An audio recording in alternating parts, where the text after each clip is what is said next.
All right. Looks like we are live. What's good, everyone? OJ here. Welcome back to the stream. PE Live is locked in, ready to go. Man, listen, I gotta be honest with you guys. I was supposed to do the Mario movie reaction and all that on the day, but bruh, I wasn't feeling it. I woke up. One of the few times that I've had to do a stream early, and I woke up and I'm like, I am too old for this. Like, it's the first time in a hot minute where I'm like, yo, I'm old. I woke up like at 4:20 or like 4 something. I was like, nah, I'm good, fam. I said, nah. I'm good. Maybe 20 years ago, I would have just pulled an all-nighter, or 10 years ago. But man, I am old, bruh. Oh my gosh. Will we get crazy Steam Machine people saying the Xbox and PlayStation is irrelevant now? I mean, Tears of joy long. I think that with the Steam Machine, like the thing with the Steam Machine, which we're gonna get into right now, the thing with it is that people, a lot of the weirdos that, and I mean weirdos in a normal way. A lot of the like hardcore PC guys that tried to do the whole Steam Deck thing, they kind of learned their lesson and they look ridiculous, or like, you know, obviously their videos have aged incredibly poorly. So I don't think they're gonna be dumb enough, or at least they're not dumb enough to do the same thing. I mean, like, this is Valve's. We've got the Steam Machine, we've got the Steam Link, we've got the Steam Controller before, we got the Steam Deck.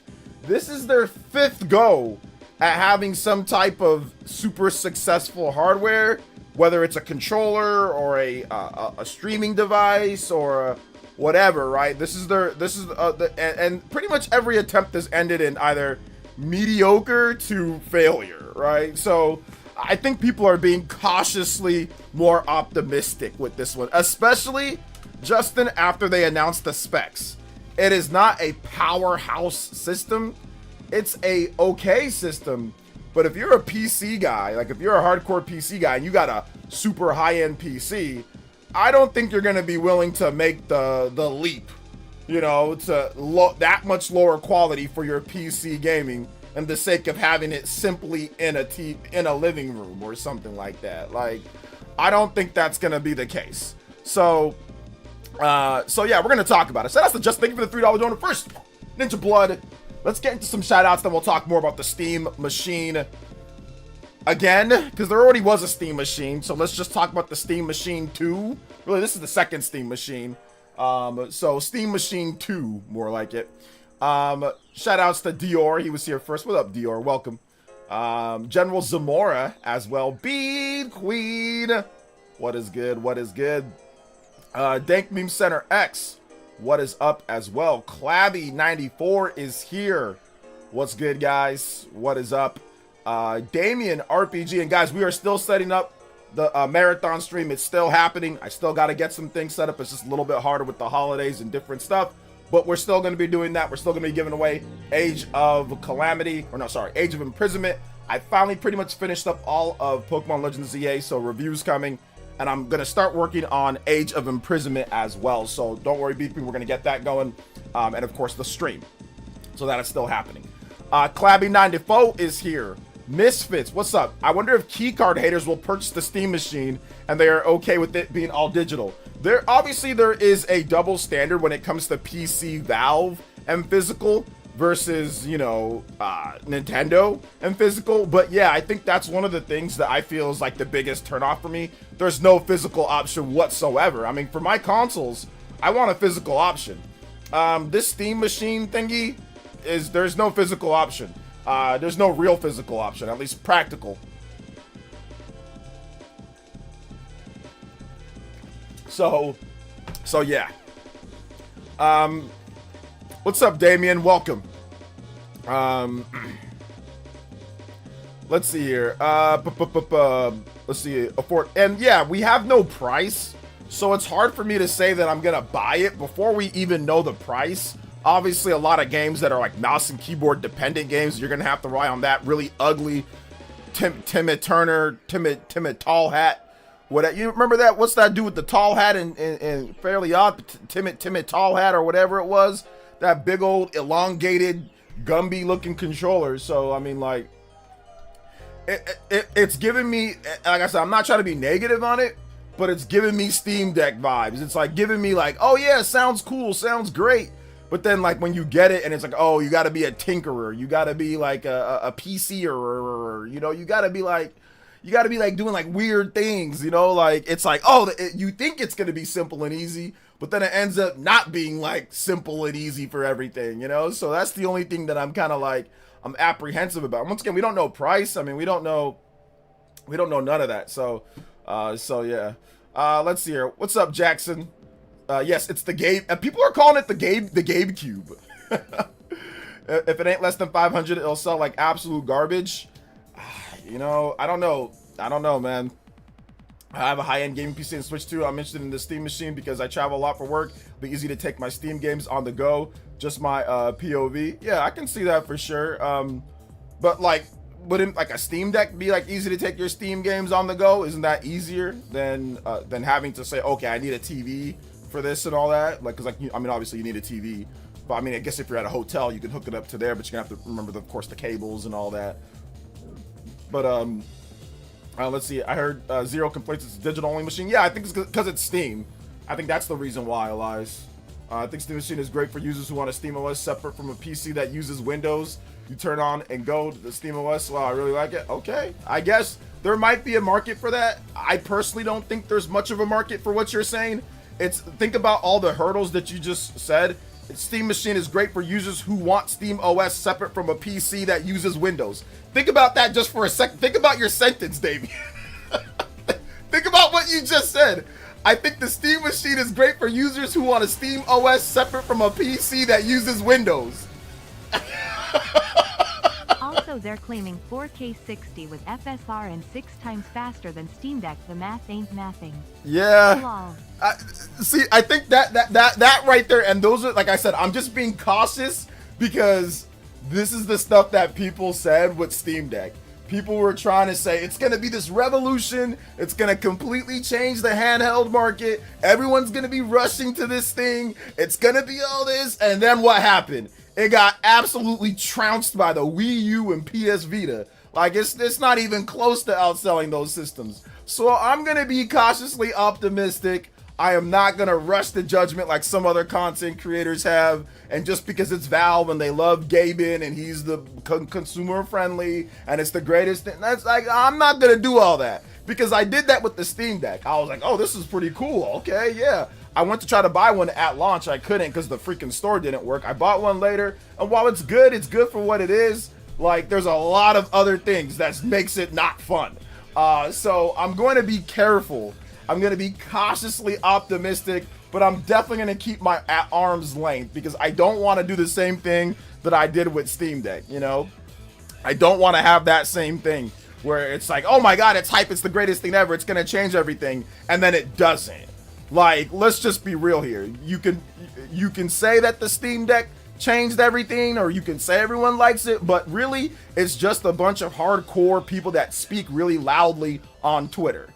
That's really all it is, because the sales are the sales. We got to be honest. Once again, it's not about what you like or what you like or what you don't like. I'm not saying that. What I'm saying is that we need to be honest. The problem is that a lot of content creators are not honest. We've got to be honest with it because they don't want to offend the Valve people out there. The Steam Deck sold like absolute trash. There's just no ifs, ands, or buts about it. It is a niche product that barely sold to really anybody, and that's the truth. That is the honest truth. Now, content creators won't say that because they like it, but they will tell you in your face, and they will yell, scream up and down, and make jokes about PS Vita and about the Wii U all day about how bad that sold. But don't talk about Steam Deck like that. My beloveds, they talk about it like it's their own child or something like that. So let's just be honest and let's just be real here, okay? Let's be real. It sold like trash, okay? And most PC portables sell like trash. And that was supposed to be a revolution. And it wasn't. You had a bunch of weirdo content creators coming out the woodwork, dressing up in banana outfits and telling you that the Switch 1 the OLED is irrelevant. and all this other stuff. And they look stupid now at this point because they were wrong and never felt like correcting themselves. So we got to just make sure that we're careful here, that we don't fall into the same trap. Okay, we had a bunch of people coming out and saying Switch 2 wasn't going to do well. The same people, and then they also got cooked. Did you see the bestseller on the New Zealand and Japan eShop? Lol. Did you see that? Shout outs to Justin carrying the stream right now with another combo break. Did you see the bestseller in the US, New Zealand, and Japan eShop? US? No, I didn't.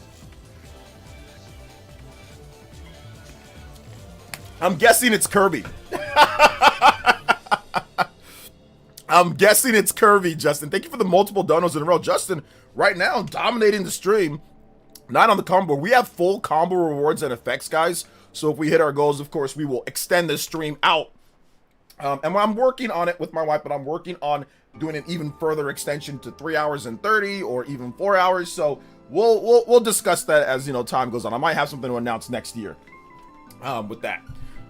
Let's see here. The Steam Deck owns Switch 2. Owns it. Oh, man, Andre. One thing I'll say about Valve is at least they're taking risks. It would be nice to have a Steam machine for PlayStation and Xbox games, but if it's too expensive, I ain't getting it. Okay. Valve scrambled to make their own OLED. I'm only interested in the VR headset. I need to announce the price, though. Yeah, I'm not interested in VR at all. I'm good on VR. I'm good on all that. But yeah, for those who want it. Let's see. I have a PC with 2080 Ti, but it's big and loud, and I hate Windows. GameCube is probably the same power, but no, Windows quiet and small footprint is appealing. Yeah, I can see if you're into playing PC games and you have an older PC that's around the same and you're okay with that power, then maybe this is for you as well. I mean, it could fit a certain niche. I just don't want to go overboard. Now, I have a 3080 Super with 32 gigabytes of RAM and wait, like I think I have like 16 gigabytes of VRAM or whatever. I think I have more than what they're offering. So I'm pretty sure my PC might be better. But even if it wasn't, like, I don't know if this is something for me. I don't know if I want to play PC games on a TV. Normally, I mean, I tried it with the Steam Link, and that's another reason why I'm being, once again, that's streaming compared to native. But I'm just being optimistic. I'm cautiously optimistic. Like, I've tried hooking my PC up to my TV. I've tried Steam Deck. Like, I've already tried Valve's hardware. Like, I've tried it, and I do not like it. I've tried their Steam controller. I've tried their Steam Link. I've tried their Steam machine. I've tried their Steam Deck. And every time I try their hardware, I don't end up liking it. I really don't end up liking it. Now, once again, fourth time could be a charm for me, or third time, or whatever it is that I'm trying out some of their hardware. But I don't know, man. I've done it before, and I'm not a fan.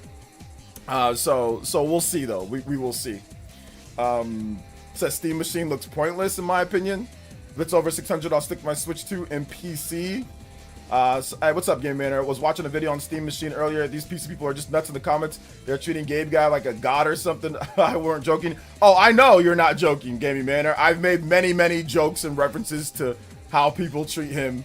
But that's okay. Like I said, people like him, and that's okay. There's nothing wrong with liking him, you know? It's funny when people think Sony and Xbox are worried about the Steam Machine. Worse, Xbox Nintendo consoles sold out the Steam Deck by a lot. Yeah, I don't really think Microsoft, and I don't really think, I don't think Microsoft and I don't think Sony are really worried about the Steam Machine. No, I don't think so. Not yet, at least. I mean, I don't think Nintendo's ever going to be worried about it. So yeah. Not sure what sales potential the Steam Machine will be. It depends on the price and if Valve sells it at retail. I don't think they're going to sell it at retail. I mean, they might. But once again, I mean, it's a hard sell a little bit at retail. It's like, okay, can I buy games with it? No, you can't buy games with it. Go home and download the games. You know, I mean, I guess you do that with PCs, but it's like we're talking about a game console. You know, it's just going to be tough. It's going to be tough. I'm not sure how successful it can be, even if it was at retail. Steam machines are great to me because I have a MacBook Air computer. It won't have a dedicated gaming PC at 600 or less. I'll consider. Okay, says JD. Party man with the $5. Ninja Peach. The Super Mario Galaxy movie trailer was damn near perfect. Loved it and can't wait to see more. My prediction of what we would see was close as we saw Rosalina and Bowser Jr. Yep. Love the casting and I'm very excited to see it. Yeah, definitely. I'm gonna react to it too because I actually have not watched it at all. So I listen, I missed out on the stream for you guys, but at least I saved my reaction for here. So, you know, this is the makeup. I have not watched it yet, which I know you guys are probably thinking, what, you haven't watched it? No, I haven't watched it. So I saved it for, I'll have my first reaction to it here for you guys. So there you go. There's that. So that's the party, man. You were now in the new stream. Ninja with the $5. Biggest dono of the stream. Singular dono of the stream. Justin's still there with the 9. So anybody does 9 or 5, they can tie up or pass up. Party man and Justin top of the board. Get on it. Try to get us to a 64 platinum streak. Hey yo, combo breaks. One combo away as well from the what's it called? From a first 15-minute extension on tonight's stream. What's up, son? Go Goka. Get Goka. I'm probably saying it wrong. What up, man? Metroid Prime looks good pretty good on the Switch too. Oh yeah, looks good on the Switch 1. It's pretty much the same thing. Justin with the 3, the Feraligatr, Mega Evolution. We need the meme of the guy putting his hand on your shoulder when it comes to you trying the Steam machine. I don't think PC gaming will ever be for you. Yeah, I don't think it ever will be. And like I said, I've tried over the years. I mean, but if you believe some clowns, I guess I never actually tried. I just hated it from the beginning. My biggest issue with Deck is that it struggles with many new releases. Gabe Cube would be good for 1080p 60 across the board, which works for me. Probably sell my Gabe gear to get one if it's under 600. Okay, everything's like that. Just put Gabe in front of everything. The Gabe deck. The Gabe deck, everything's just put Gabe in front of it, and it's like, but you gotta be careful. I gotta be careful with saying Gabe. Sometimes you might say something you're not supposed to. I gotta be careful with that one. Let's see here. New console war. People expect Valve to make tons of cubes for every retailer. Well, that's what some people are saying. The new console war. The new console war is here. Since they're trying to get in the living room. So, and with Microsoft kind of making a PC hybrid themselves. So, I don't think it's a console war personally, but you know, it is what it is.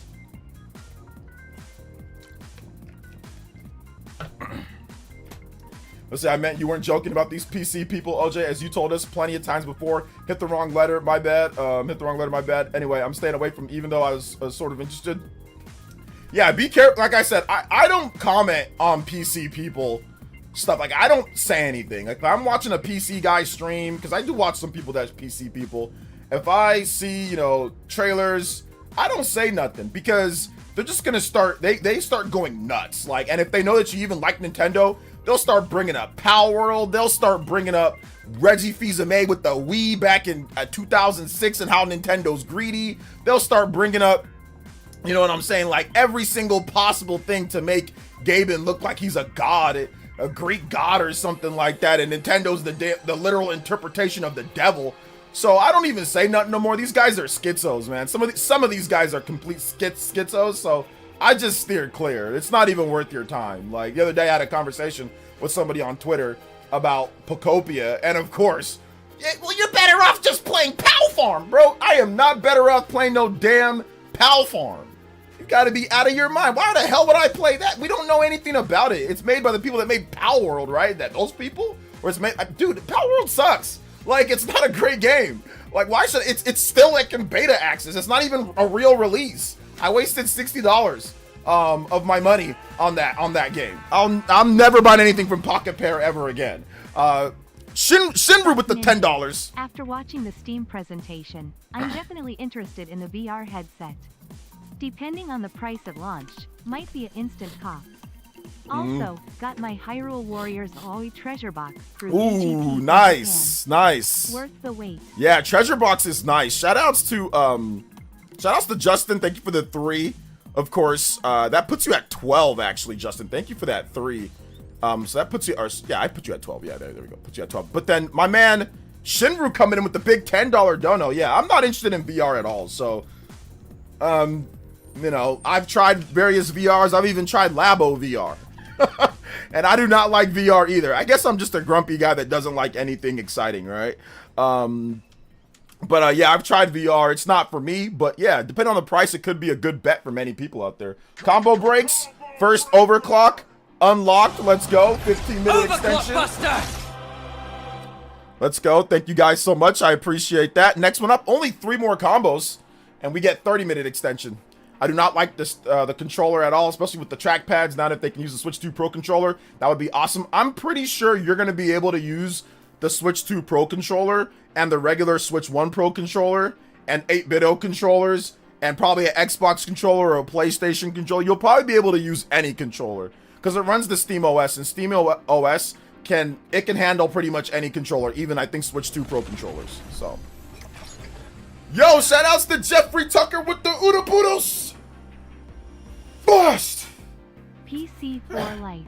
JK. I got my Japanese 3DS XL modded for English and I'm playing Pokemon Y. I can't believe I slept on that game. Okay, Pokemon Y. All right. Pokemon Y. Okay, good stuff. That's unexpected, but very cool. Shout outs to Jeffrey Tucker with the big $20 dono. Yo, 3 JoJo's technically, because Jeffrey did the 20. My man, did we just get a sweep of the board? Jeffrey Tucker coming in here, dropping some 3DS mod knowledge. Yo, we out here. You know what I'm saying? Thank you so much, Jeffrey Tucker.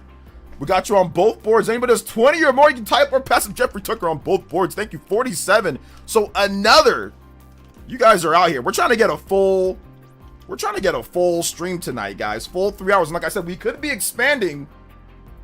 I'm just teasing this right now. And I got to talk to my wife. Obviously, my boys got to get a bit older, but I am going to tease. We might be expanding to 4-hour streams based on if we hit certain goals. So like I said, look out for that, guys. Look out. We might expand. We might do like a whole hour at the end of like a certain style, like a reaction where people can just submit and we'll react, or even like gameplay 100%. So look out for that. I don't want to say too much because I still have plans for it, but good stuff. Shout outs. Thank you so much, Jeffrey Tucker with the big 20. You guys know we need another overclock, so let's go ahead and hit it again. 45 minutes. What's up, Mr. Davis? Welcome to the stream, brother. Yeah, I'm not playing Pal Farm. I'm not playing it because I already know what type of thing they're gonna do with that. I much rather play, if I'm gonna play a cozy farm sim thingy, or a cozy game, I'm gonna play something like, you know, Rune Factory, or I'm gonna play Harvest Moon, or I'm going to play Popia, or I'm gonna play Animal Crossing. I'm not playing no freaking budget Pal Farm, you know. But like I said, all I put up there was the situation with that, and like I said, crazy PC people, they're like sharks in the water, man. They find out you like Nintendo any bit, man. You can be wearing a Mario t-shirt. They'll probably sit there and hurl everything at you. They're very angry over things because of the Palworld lawsuit, and just because Nintendo doesn't put their games on PC as well. So those things piss those guys off a lot. So it's better to just stay away, you know? Better to just stay away. Let's see here. No, Palworld, I bought Palworld on Xbox and I bought Palworld on PC. So I spent $30 twice, and I should have never. Well, I'm happy that I tried it out because I did like it for a bit, but like I've never seen a higher rise and crash for a game for me. Like I legitimately quit that game cold turkey, and I realized that it's just a complete waste of time. It's an unfinished, unoptimized slop of a game that even made me thinking that Pokemon Scarlet and Violet was better playing that game instead of Palworld, you know? Like, and I had many issues with Pokemon Scarlet and Violet, but I'd rather play that on the original Switch 1 hardware than ever spend another second in Palworld. Jay Loomis with the $5 dono. Shout outs to Jay Loomis, and then also Creosin Bomb with the 48 months. Oh my gosh, that 4 years? Let's go. Let's see. We talked about it, Dean. I'm going to be doing the marathon stream coming up here. I just got to get a couple things sorted out, and we'll get that going. The Steam machine seems interesting to me. I have games on PC, but I stopped playing them until I got a console version later and beat it there. So a console like PC thing might do the trick. All right, there you go. Jay Loomis with the 5 says, Place is sorry if I missed it, but what do you think of Trails in the Sky? I started the demo. I'm worried I might buy it if I continue. Well, I mean, that's the whole point, right, is to buy it. Trails in the Sky is really good. I'm 25 hours in.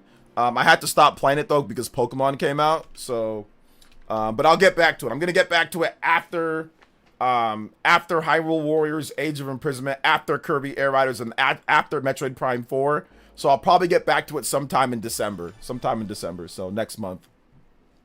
Shout outs though, but yeah, I really like it though. I have not made a video talk about how much I like it though or anything like that. So shout outs to Jay Loomis. Thank you for the $5 dono. Will Red Dead Redemption have a physical Switch 2 copy? Probably not, just because you can get a free upgrade for the Switch 1 version. So if you want a physical copy, just go ahead and grab the Switch 1 version and then get that free update. Let's see here. At the end of the day, none of the games on Steam are optimized for any of their systems. Can't be bothered to fiddle around with settings. Yeah, like I said, we'll see with that. You know, we'll see how good or bad or how much you have to fiddle with it, you know, to get it to be good enough. Let's see, please next year a video why I sold my Steam machine. I sold my Steam machine for an Xbox Magnus. I sold my Steam machine for a PS6. I sold my Steam machine for a Nintendo Switch OLED, Nintendo Switch 2 OLED. I have crazy banana suits everywhere going absolutely nuts on me. Crazy PC guys. How dare you like something that's not, how dare you not offer your prayers, your spirit, your life force to Gaben. How dare you disrespect the almighty Gaben. Lord have mercy. How dare you disrespect Gaben, the almighty progenitor of video games and PC gaming. How dare you even think about it, you Nintendo. Shout out to J Loops, appreciate y'all, man. Let's see here. So those types of people would probably trash Super Nintendo World if they were to visit those parks. Maybe. Oh man. Please next shout outs though. Party Man Car. I like the icon, man. Steam console's interesting, but it's gonna cost a bit. I don't know how much it's gonna cost. We'll see. Some people, there's a bunch of wild speculations. I mean, there's two models. There's a 512 model. There is a 2 terabyte, I think 512 and 2 terabyte model, or is it 1 terabyte, 1 or 2 terabyte model? So obviously the prices are going to be different on them. So I'm guessing it's going to be very much like Steam Deck with the pricing. So lower model probably going to be obviously the budget model than the higher model. You know, they'll probably release like an upgrade, like a Steam machine, like better model later, you know, where it's like it has increased storage or maybe slightly better specs, like in like a couple years or something like that. They'll revise it. So yeah. Octopad, I have not played the Octopad demo yet just because I'm so busy with so much other stuff. Let's see here. Let's see. I just hope the Steam machine is as convenient as a normal console with no confusing text settings crap. It's not going to be as convenient as a regular console, because that's what people were saying with the Steam Link. That's what people were saying with the Steam Deck. That's what people always say with Valve stuff. It's going to be convenient. It's not. Like, for some people that have, like, the level of convenience is going to be different. For some people that fiddle with PC, yeah, it's going to be much more convenient.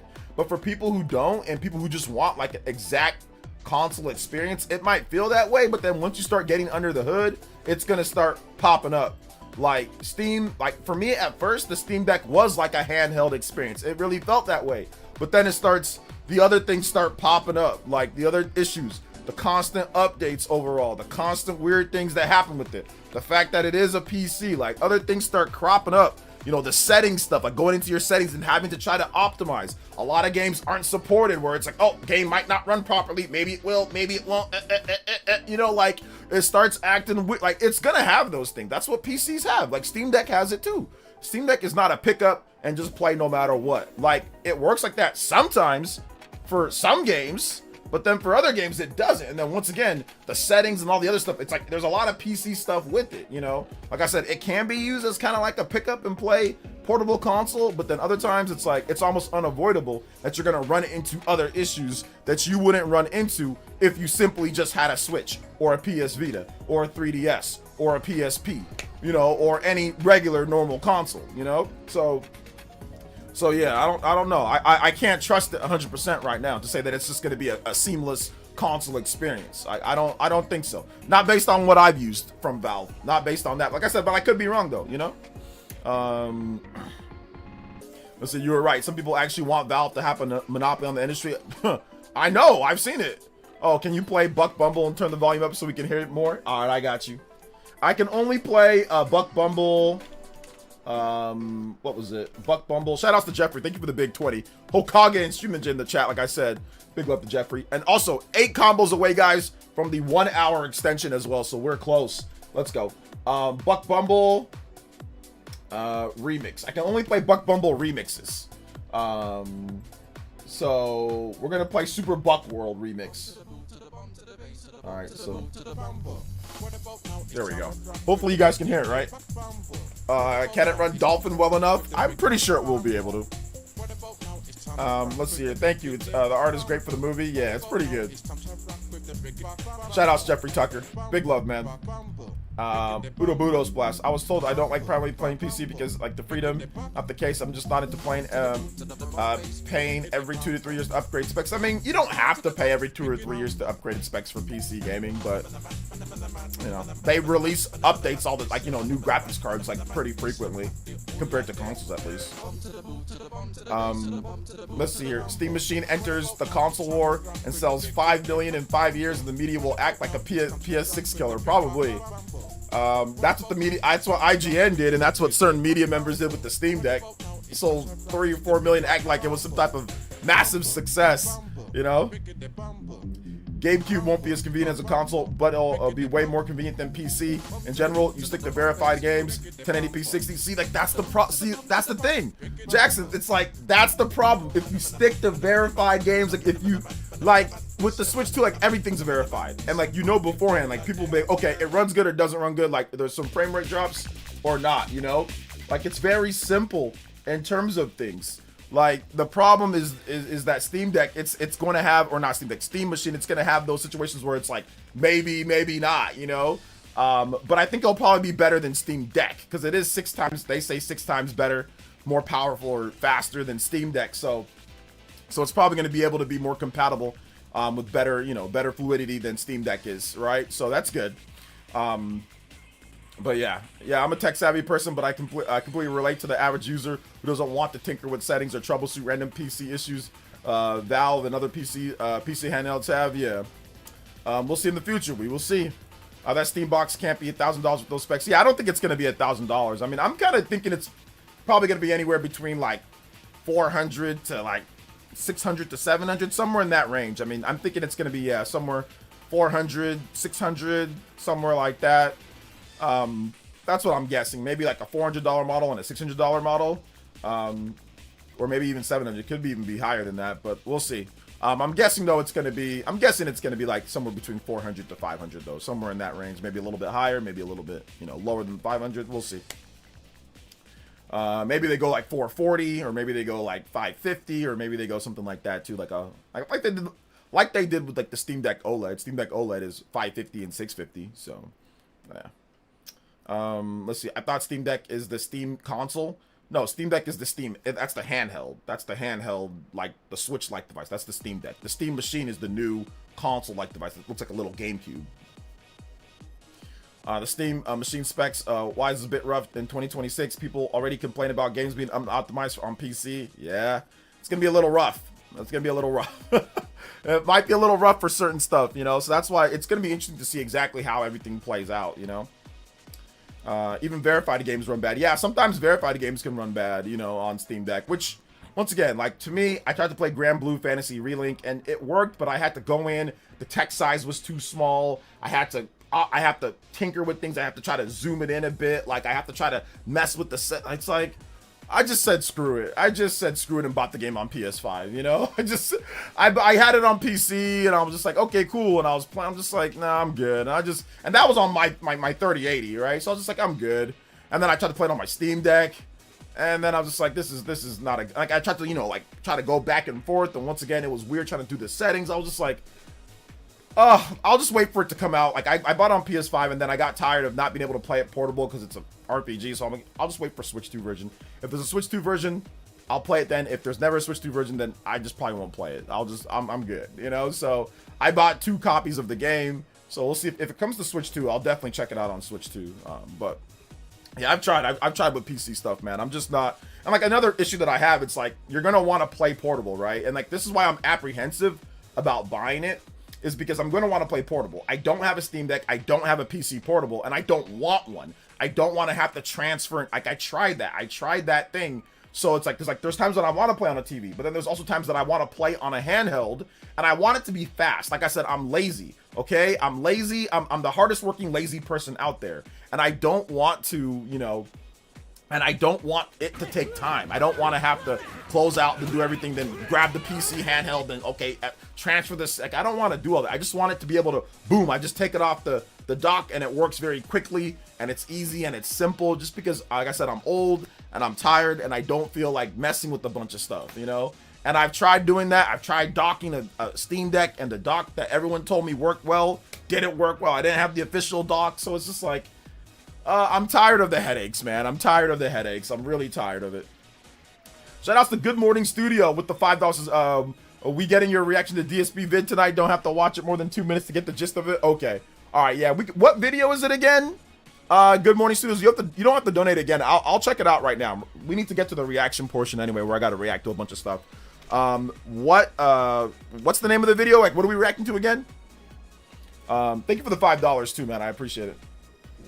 Yeah, I did talk about Pokemon Legends ZA being the best-selling game in the US for 2025. I talked about that in a video. I haven't mentioned it today in the stream, but I talked about that in a video. But yeah, we can discuss that once we get to the news segment of the stream.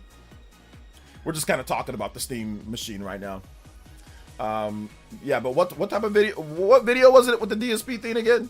I forgot. Let's see here.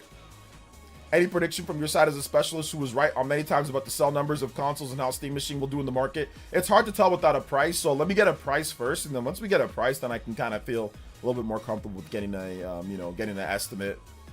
I've had a gaming laptop for 3 years now, and I literally I've literally had trouble running 2 games. Well, yeah, I mean, like I said, Eric, for some people the experience is going to be fine running games or not having trouble, or not. For others, it's not, and that's the difference with PC. PC, you have different configurations, you have different rigs, you have different RAM, you have different styles, you have different stuff. So something might run okay for you, and there's different things that you download that can affect the speed or affect your PC. There's different things that you just have. Like, there's people that have like custom firmwares or different things that can affect stuff with PC, right? So you might not have any trouble running things, but then somebody else might have trouble running things, because PCs are inherently very different. That's why sometimes trying to optimize across the board for a game can be difficult for a developer, because they have to try to optimize for many, many different configurations and rigs. Sometimes there could be something that stops a game from even booting or running properly on one PC, and then another PC it runs just fine. You know, so that's the thing. Like, Eric, I'm not saying that it's the hardest thing ever in PC gaming. It creates some type of vacuum to where it's hard to even do anything. I'm just saying it's not always going to be the same experience for everyone based off of various different components, various different things. Now, obviously with the Steam Deck and the Steam machine, they have the same configurations and stuff like that. So things can, be a little bit better, because now you're saying, okay, everything's just going to be these specs. But still, there are still some modifiers and some things when it comes down to it. Like I said, for me, people say I'm lying, but for me, Palworld never worked on my Steam Deck. It never worked. Now, for other people, it did. But I looked online and other people had issues booting it up too when it came out. So for me, it never worked. Sometimes I can get to the title screen, other times it wouldn't work at all. Like, it never really worked. So yeah. Let's see here. Let's see. You said him unboxing Final Fantasy 13 Lightning Returns. Make sure to mute it at 53 seconds to avoid bad word. Okay. Yes, that's why I'm kind of scared of it. Good morning. All right, let's see here. Final Fantasy 13 Lightning Returns unboxing DSP. That's a handful. That's why I think the GameCube will be smoother experience than Game Gear. Won't have small text issues in handheld, be powerful enough to handle all games, but I prefer hybrid gaming. Okay, yeah. Release day unboxing. Okay, so is it the original one? Disaster Lightning. Okay. Looks like Kino Casino reacted to it. So you already know it's gonna be funny. All right, let's react. Okay, also earmuffs for kiddos. I guess there's a bad word in here, so earmuffs for kiddos too. Let's take a look. Oh man, Machinima, That brings up.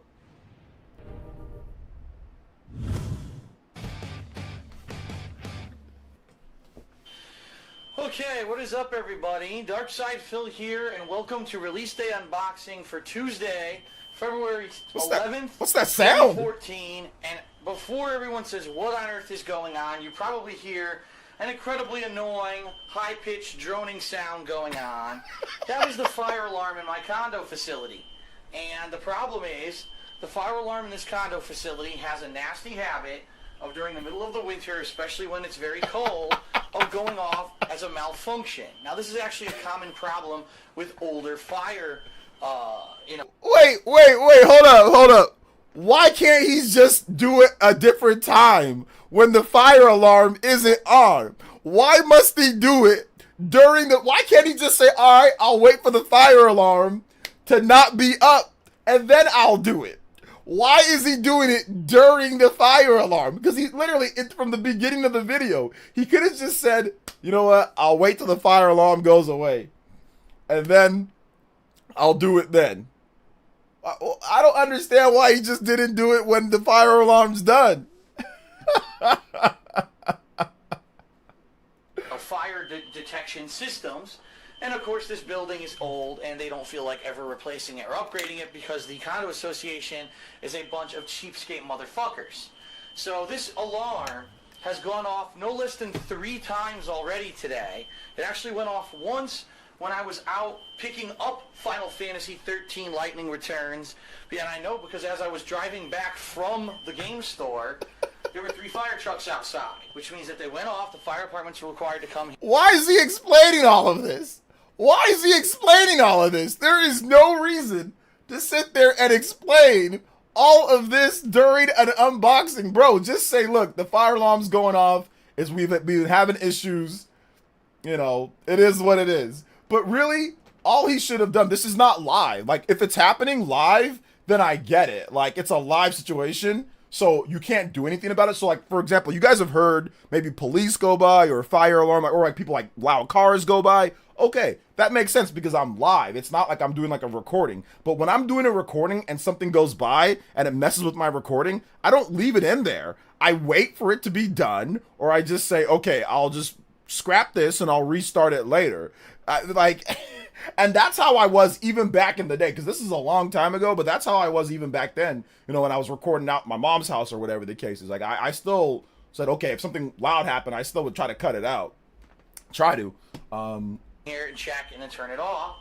As I was unpacking, I put in some DLC codes, which we're going to talk about in this video, and I was entering those into Xbox Live and talking to my girlfriend on the phone. It went off again. Now, it took them about another 15 minutes because they had to come out here again from the fire station. All right, they had to again deactivate the alarm. So that was about, I'd say, a half an hour ago, and then all of a sudden, it went on again. And at this point, it's absolutely ridiculous because what this means is the fire alarm is broken, but the problem is that my condo association has no on-site superintendent, which I don't even know how that's legal, but they have no on-site superintendent to come here and check out any problems or fix anything. So this alarm could literally be going off for the rest of today, I shit you not. And I have no right, or I have no power to do it. I dookie you not. That's how you know this video is old. When people still use that term, I dookie you not. Like, I haven't heard that in a hot minute, bro. I dookie you not. I'm telling you, I'm not lying, fam. We didn't use fam back then. Oh my gosh. Anything about it besides just call the condo association and complain. So I said, I've been waiting over half an hour now for the fire. How long does he complain about this? To go off. He's saying, what the fuck? Really? A lot of people are saying that right now. They're like, really? This game exists? You're telling me that this game is a 3rd installment? Okay, I've had enough. Good morning, studios. Thank you for the support, but I've had enough of hearing this guy's annoying voice. Shout outs though. Shout outs. Maybe we can react. Oh my gosh, I am good, man. I am good with that. Let's see here. So, big love. Thank you, Good Morning Studios, with the 5. This man talks about it. This man talks about it for the first 2-3 minutes of the whole thing, complaining about it, bro. Either you cut it off and you just say, hey, look, let's just record this later, or you simply just say it once and just get right into what you're talking about. You know what I'm saying? Like, or try to muffle it, you know, try to muffle it when it comes down to that, man. So yeah, he never opens the game. In the Final Fantasy 13 guy, I'm sure it's coming because the game probably doesn't have an ending, just like part. So, as you can hear, it's quite fucking annoying. Oh my god, he's still going. And I have to. Oh my god, look at this dude's condo. Wait a minute. Hold up. What you're hearing right now is actually a muffled sound. The alarm is so fucking loud, right, that it would be twice as loud if I hadn't done what I did. So, as you can hear, it's quite fucking annoying. And oh my goodness! I'm going on break tomorrow. Ew! Wednesday, February 12th. Oh my god, look at this place, fam! The fire alarm was on the whole time. The fire alarm was the whole time. Oh my gosh, bruh!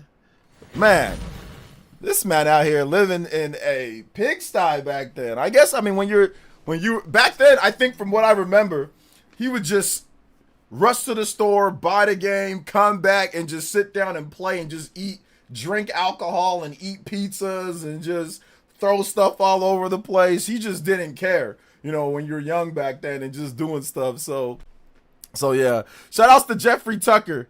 Thank you for, man, that place was nasty. Shout outs, thank you for thank you for the $5. That does up your Hokage lead to 25. Anybody does 25 or more opening thread, you could beat my man Jeffrey Tucker. And 62 on the board. Combo breaks. 1 hour unlock. Let's go, Noah and Mio. Shout outs, appreciate that. Appreciate that, guys. I know how stuff firearms off. Just give it a back because it's go. I mean, he should have just left it alone. He should have just waited till it was done. There's no reason to actually continue on with that video. What he could have just done was record the video. Here's what somebody smart would have done. Record the video of just you unboxing it and looking at the game or whatever, and then simply later record a voiceover once the alarm goes off. So just grab the footage of you unboxing it. He never unboxes it, but just grab the footage, open it up, whatever, show you putting it inside there, booting up the game, whatever the case is, and then later just do a voiceover over it. I mean, that's common sense for a content creator. Even back then, like, that's what I would do. If there was stuff that was going on, I would just film whatever, film the gameplay, and then I would add voiceover to it later. Like if I couldn't, you know, add voice, because like my mom was having a party or whatever, or there's just loud noises or whatever the case was, you know? So anyway, yeah, that guy is weird, bro. Shout out to Jeffrey Tucker. Thank you for the combo breakers. Next up, we're gonna try to go for the 100 overclocks. I'm gonna go even further. Let's go. All right, I guess let's get into the next thing here, though. We can continue talking about the Steam machine and all that good stuff, but I do want to get into the Mario movie reaction. So, Mario movie direct. So I do want to talk about the Mario movie direct. I want to get into that. Actually, I just want to react to the just to the trailer itself, not to the whole thing. So I don't want to react to the direct, just to the trailer. So we're gonna do that. This is my first time. All right, hold up. Okay. So just to let you guys know, for everybody chat, this is my first time actually watching this. I have not seen the Mario movie, you know, trailer or anything like that. The Super Mario Galaxy movie, okay? I've seen the Mario movie, the Super Mario Bros. Movie. I've seen that, but I have not seen the Super Mario Bros. Or the Super Mario Galaxy movie. So this is my first time. We're going to check it out. I'm going to give you guys my full impressions and thoughts on it. So here we go. First time. Let's get it. Got to go over to the reaction here. And let's do this. And let's go. Oh my gosh. I don't know what. Hold up. I don't know what that is. Oh my. Bro. Previously. She just freaking cooked it. Goodness gracious. Bro. That was wild. Freaking autoplay. That was absolutely crazy. I have concerns for the Mario Galaxy movie. I do not have concerns at all. That trailer was absolutely fantastic. Bro, that trailer was wild. Here's what I like about that trailer. Let's go over all the stuff that was good about the trailer. The trailer, one, it was funny. The writing was hilarious. That beginning part with Bowser, you know, he's trapped inside, and like they have him all there working on his anger. I'm gonna whatever, have to skin off your bones. Oh, I'm just working on my little my demons. That part was super funny. I love that. It still has that humor. The writing's good. Obviously, everybody sounds like everybody from the first one, so that's great. I think the next part, obviously, you have the Galaxy part. You see Princess Peach and Toad going up there. Princess Peach, some little Easter eggs. Princess Peach with the with the umbrella. Super Smash Brothers getting it in. Love that about it. And then the part with Rosa. The part with Rosalina was great. They brought in the boss from Galaxy. That's an iconic boss where you have to fight that one. Like, that's just one, like, when you play Galaxy, you know that you remember that boss. And then Rosa just absolutely cooks it. Because, Rosa's one of the most powerful beings in the Mario universe. Easily, by far. She could probably beat up everybody. She got crazy magic. You know what I'm saying? So, having that was great, too. I think it's going to be good. I mean, that motorcycle part, I don't know what's going on there. But, I mean, it looks cool. Mario, what's it called? Mario Kart Wii right there, man. Mario Kart Wii with the motorcycles. So, yeah, it looks like desert and motorcycles. Metroid Prime down this. But, yeah, man.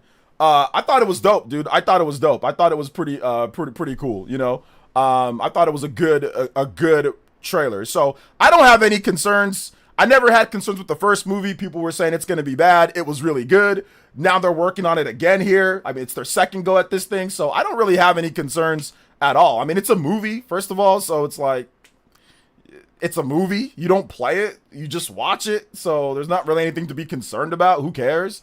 But at the same time, it's like, overall, I thought it was faithful to the source material.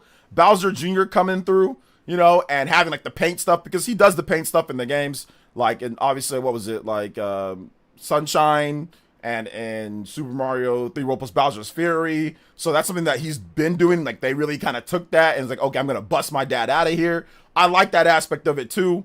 So yeah, I think it's just gonna be like another fun movie romp. Go watch a popcorn flick, enjoy it. It's not some type of critical thought piece like some people try to turn it into. It's not that.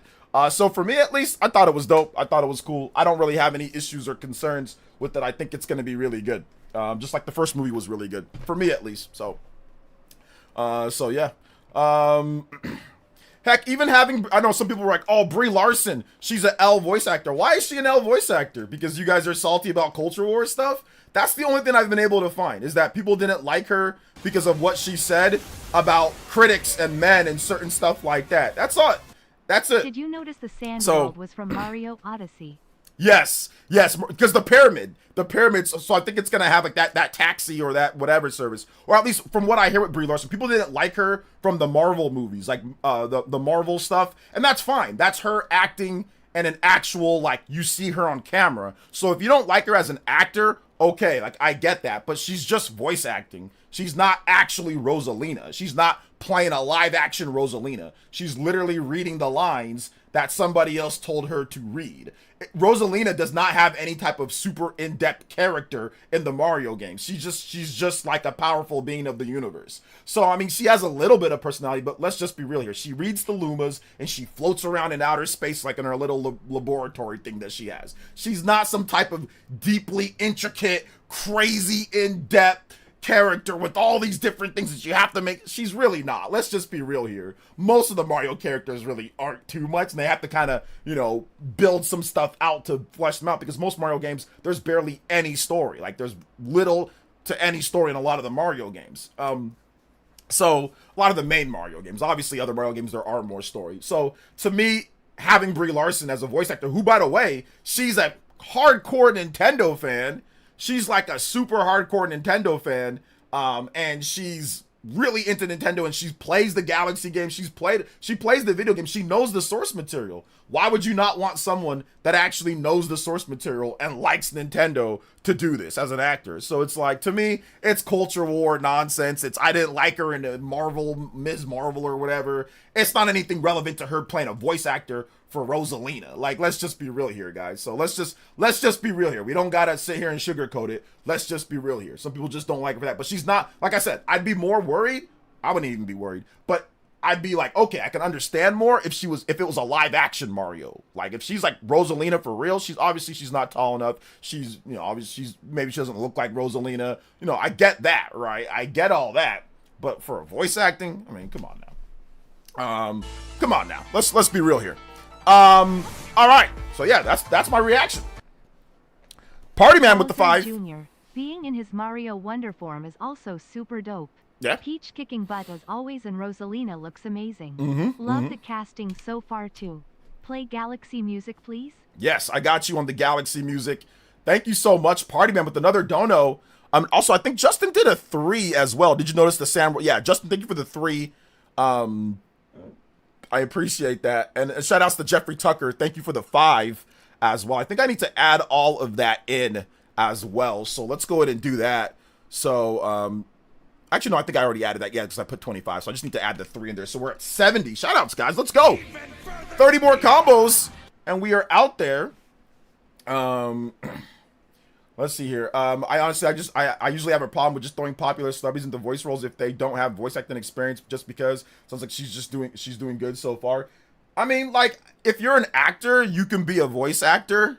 So if you act, you can do voice acting, like, or you can do like voice like a character. I think even for an actor, it might even be a little bit easier because you don't necessarily have to worry about how you look on camera. You can just focus on the role. But actors can usually do voice acting. Like most actors, if you say, hey, you're an actor, can you do this voice acting role? You can. They all can. I mean, look at the Sonic movie. You had Keanu Reeves. You had Idris or whatever, that one guy. You had that guy. You have a bunch of people tons of Hollywood actors do voice acting, and they do just fine because, once again, it's the same thing. They say, hey, look, this is your role. This is what you need to do. This is how you need to sound. Can you do that? And you're like, yeah, I can do it. I'm an actor. So it's like, so it doesn't really matter if they don't have like a ton of voice acting experience. They can probably do it no problem because, once again, they don't have to worry about how they look. They don't have to worry about their mannerisms and how they look on screen. All they have to worry about is delivering what the director tells them to deliver, the line and like the tone and the style. That's all they got to do. So I don't think it's that big of a, oh man, like they can't do this, you know? I think it might even be a little bit harder for a voice actor to actually do like on camera acting. Now they can, many voice actors can do on camera acting, but once again, on camera acting is not only do you have to, you know your voice lines and all that type of stuff. And if I'm not correct, if you do voice acting, and you can have the script right there. So I think voice act, if I'm not correct, the script's right there in front of you. Whereas with actual acting, you gotta memorize absolutely everything, right? And then yes, they do it in shorter stints and cuts and stuff like that, but you still have to memorize the mannerisms. You gotta memorize the lines. You gotta do all that. Whereas voice acting, I think the script's right there in front of you. I think maybe some they memorize, but I think a lot of times they don't. They just actually, they have it right there in front of them. They can read it, so yeah. So yeah, I'm not really too worried about that. Let's see here. Let me get this next track coming up.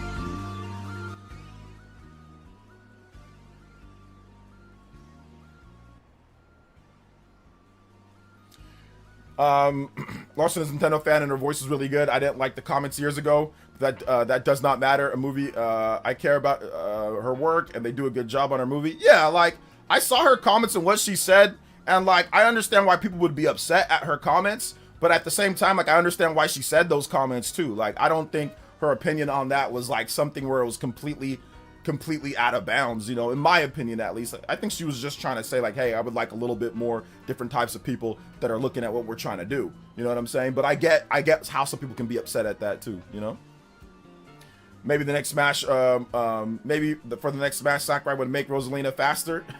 I don't think so. Probably not. I don't know if Rosalina's even going to be in the next Super Smash Bros. Game. We'll see though. Let's see here. Good voice actors can sound like every Hollywood actor. Hiring the Hollywood actors just is a marketing thing. I mean, absolutely, sure. I mean, that's the thing. Like, I think that it helps out when you have a popular or a popular actress or actor. If they get hired for a film, yeah, a lot of it is marketing because you want them because they have huge social media presences, right? Or huge social media presence. So yeah, hire Chris Pratt because if you hire Chris Pratt as Mario, he has like 10 million followers. Like on all of his socials, he has like 30 million followers or whatever. Like some type of crazy reach. So it's like, yeah, if you hire him, he's going to be talking about it. That's built-in marketing for your movie or for your product. So yeah, I do agree that hiring, movie stars or people like that is mainly for marketing. It's mainly for marketing, because voice actors can do every single voice, every single style, every single everything. So yeah, I do agree that is part of it as well. Shout outs to Jesse. Thank you for the subscription. I appreciate that. Welcome. Appreciate that. Don't forget, people loved Keanu Reeves voicing Shadow. People did love Keanu Reeves voicing Shadow. I mean, other people could have voiced Shadow, but people did love Keanu Reeves voicing Shadow because it's Keanu and because they like him and because he has a huge social media presence. So more people probably went to go see the movie because Keanu Reeves was in there, so yeah. Let's see. I ain't gonna watch the Mario movie direct. Gonna try to avoid coverage and going blind as possible. Yeah, I didn't watch the whole direct. I just watched the first trailer. That's all I did. Stomping Goombas. Let's see here. Brie Larson has a history of working with Nintendo by being in a Nintendo Switch commercial, so there's that. Yeah, she's a big Nintendo fan, and she was at Super Nintendo World as well. It's like she talked about how she's in the movie, and all that. So yeah.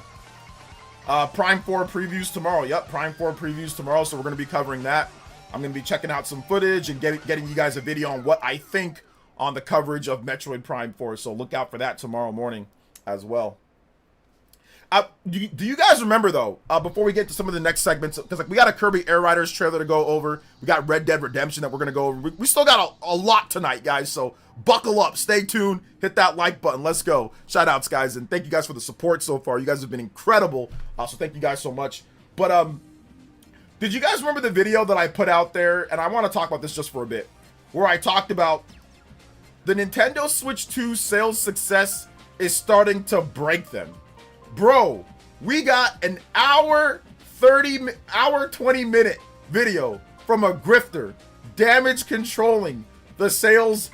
An hour 20-minute video. It was so funny. I did not watch it. I had to parody the thumbnail. So if you have not seen my video that I did on Switch 2, the best, fastest selling console of all time, make sure you watch my video today. It wasn't an hour though, but I told you guys the Switch 2 success was going to break these grifters, was going to break them, and their views are not so high as they used to be. These grifters, they're sitting here touting their views, touting out other people, are complaining they're not getting them, and that there's a place for Nintendo fans. Bro, the jig's up. The jig's up. The jig is up. You ain't getting those crazy views like you got, fam. You just ain't. You ain't getting those views like you got before. Because people saw through your lying. You've been lying from day one. You've been making up stuff. The Switch 2 was scalpers. First it was scalpers. That's the reason why Switch 2 is doing so well and people are buying it. Then it was, the demand was satiated. Oh my gosh, everyone doesn't buy it anymore. Oh, it's being on sale in Europe. And that's the cope right now. And it's on sale on Europe. The European sales. Oh, it's on sale in different places. And that's why they were able to sell what they did. Oh, there's been some slow weeks in Japan. There's been some slow weeks. Nobody's buying this system. Nobody's buying it. Then to, oh, well, Nintendo fans now think it's shipped versus sold. It's not. It's just shipped. And now we're finally at the end game. We're finally at the 5 stages of grief. Acceptance. It's the best. It's the worst, fastest selling system of all time. I love it, man. Like I said, it's breaking them. An hour, 20 minutes, damage controlling, seething, coping, crying, whining, making every single excuse in the book why you were wrong. You lost. Take an L. You lost. You were wrong. You're a fraud. You're a complete fraud for telling your audience for months that the Switch 2 was doing bad, only to get it blown up in your face and for it to continue selling well and for them to raise their forecast. You're a fraud. We all know that you are. You're scamming, fam. You're scamming. An hour, 20 minutes of damage control. This is a mental illness. These grifters and these rage, this is a mental illness. Kit and Krista made a good video talking about why is there a big disconnect between the record-breaking sales of the Switch 2 and the amount of anger, and I'm telling you, it is not actual Nintendo fans. It's grifters, rage baiting, damage controlling, sitting there coping and seething and trying to make as much money as possible before the gravy train runs out. Those views are drying up. You're not getting what you got before. You know what I'm saying? People are seeing you're full of it. The sales numbers are out. You can't lie no more. You can't say people aren't buying it no more. You can't lie. It's music to my ears. For someone like me who tells the truth, who is honest, it is great to see that. It is great. And I predicted that this would happen. I predicted that the 5 stages of grief would happen. It all hits us all. Everyone's been through it. Let's just keep it a buck. Let's just keep it real. We've all been through there. You deny. What is it again? Oh, let's go through it. 5 stages of grief. 5 stages of grief. You've got denial. It's not doing well. It's scalpers. It's this. You've got anger. Oh, their price is too high. Oh, they're doing this. Oh, I can't believe it. They're scamming us with this. Oh, scam. Palworld. Oh, anger. Bargaining. Oh, well, you know, they had price drops in France and price drops in Europe, so that's the reason why they were able to do, you know, what was happening. And then you have depression, which is the depression was shipped, not sold. That's the depression. When you realize that all your months of scamming and lying was completely bunk. That's the depression part when you put out videos like that. And then the acceptance. It's the worst, fastest selling system of all time. This man went through the 5 stages of grief. We got content creators literally going through the 5 stages of grief and videoing it for everyone to see. I can't wait for years from now when the Switch 2 is a massive success and it sells crazy and people look back at those videos and be like, man, this dude was freaking crazy. Just like we look back at the videos of Switch 1 and those people, they delete their videos. I can't wait, man. It's going to be great. Once again, there is logical critique to be had. I critiqued the Nintendo Switch 2 in my video. Hey, look, game key cards, prices of games, Mario Kart, Popia, you know, stuff like that, battery life, you know, okay, hey, look, what's going on with the release schedule? Where's the next Mario or whatever? You know, like, there's things like actual game stuff to talk about, you know, when it comes down to it, like how long it takes to charge the system, you know, whatever, right? There's all sorts of stuff that you can talk about. Hey, the screen and the ghosting potentially on fast 2D moving games, or, you know, no OLED. Like, there are legitimate things, but the lying, that's where it is, because you're upset with pricing or whatever. You start lying about the sales. You start lying and coping and manipulating and twisting things for a grift audience. And congratulations on your grift audience. Congratulations on that. But right now, you went through the 5 stages of grief. As an older guy, I can tell you, we've all been through this right now, and you're going through it. You're going through it. But I mean, like I said, this is the first number of months with the Switch 2. We haven't even got to the actual core, the bulk of the real deal Holyfield system sellers. We still have Splatoon on the deck, not Splatoon Raiders, but Splatoon 4. You know that's coming, and that is going to be a spectacle in Japan. Expect them to shut down Japan for that. You still have Dragon Quest 12, which that's going to be multi-platform, but it's going to be predominantly Nintendo Switch 2. That's going to be the platform to play that game, especially in Japan.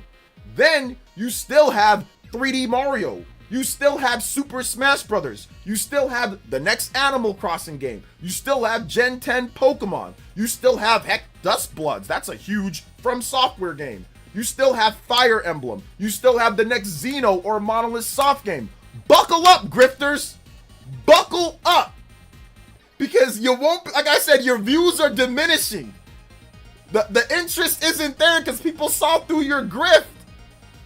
The views are going down. You're not as popular. You're over here bragging about views. Yeah, you ain't getting them like that anymore. Have fun, though, with your little grift community. But it's not going to work because you lying and you scamming. A lot of people saw you for what it is. When those sales numbers came out, you've been telling people, these grifters and these liars been telling people for months that the Switch 2 isn't selling. I've been telling you the truth, that the Switch 2 is selling well. There you go. Lol, that was worth a donut. Thank you for the JoJo. Yeah, man, that's worth the dono, baby. That's worth the dono. That's why some people don't live stream, because they be ripped to shreds. They don't even want to entertain the notion of someone tearing down their glass house, because that's all it is. It's a house made of hay and glass. It can be easily broken. It can be easily crumbled and broken. You're over here critiquing other people's views, critiquing their channels. I'm telling you, this grift ain't gonna last. You gotta actually come up with some real content sooner or later, fam. Sooner or later, come up with some actual real content. You know what I'm saying? Because it wasn't like people were feeling your Wolverine videos. Nobody cares. You know, nobody cares because you sound like a budget Arlo. So it's like the things about it, guys, that we've got to actually look at it and stop playing into the lying. That's all I'm saying. Let's stop with the actual sales lies. Let's stop with the sales lies. It's okay to talk about the things that you don't like. I don't have a problem. If you don't like the Nintendo Switch 2 editions, that's worth criticism and critique. The $80 games, I've done that myself. I don't like it too. But let's not lie about the sales numbers though. Let's not lie about Japanese sales. Oh, it's a low week. As it's the best selling system of the week. And as it's sold out for the week. Like, let's not lie. Let's not manipulate. Okay? Let's not do that. Shout outs though. Thank you so much, Rags, with the $10 dono. We got the JoJo's in the house. What's up, Dan Lee? What is good? What is good? Let's see. When we'll see Nintendo do the acceptance phase? The acceptance. He already did the acceptance phase. It was a cope though. It was a somewhere between. It was like the acceptance phase was anger, bargaining, depression. And the acceptance was that he recently stated that it's the worst, best, fastest selling system of all time. So now he agrees. So he's accepted that it's selling really good. But he still has, like I said, I didn't watch the video because it takes way too long. People just DM me and talk to me about it and say, hey, OJ, what do you think? I saw it on my timeline. I didn't watch the whole thing because it's just a bunch of cope in the video, complaining about European sales and basically retrospectively saying that he was wrong about certain things. So he's accepted some stuff, but I mean, he still is like delusional. Like he's still a delusional guy. So yeah, it's interesting. I do think it's funny though that he thinks the price is not good. I think that the price of the system is actually fair, in my opinion, for what you're getting. And I think he's never actually said why the price isn't good for what you're getting. Because compared to the Switch 1 or compared to the Switch OLED, the system is significantly stronger than the Switch OLED, and it's stronger than the Steam Deck. And the Steam Deck is, you know, is $400.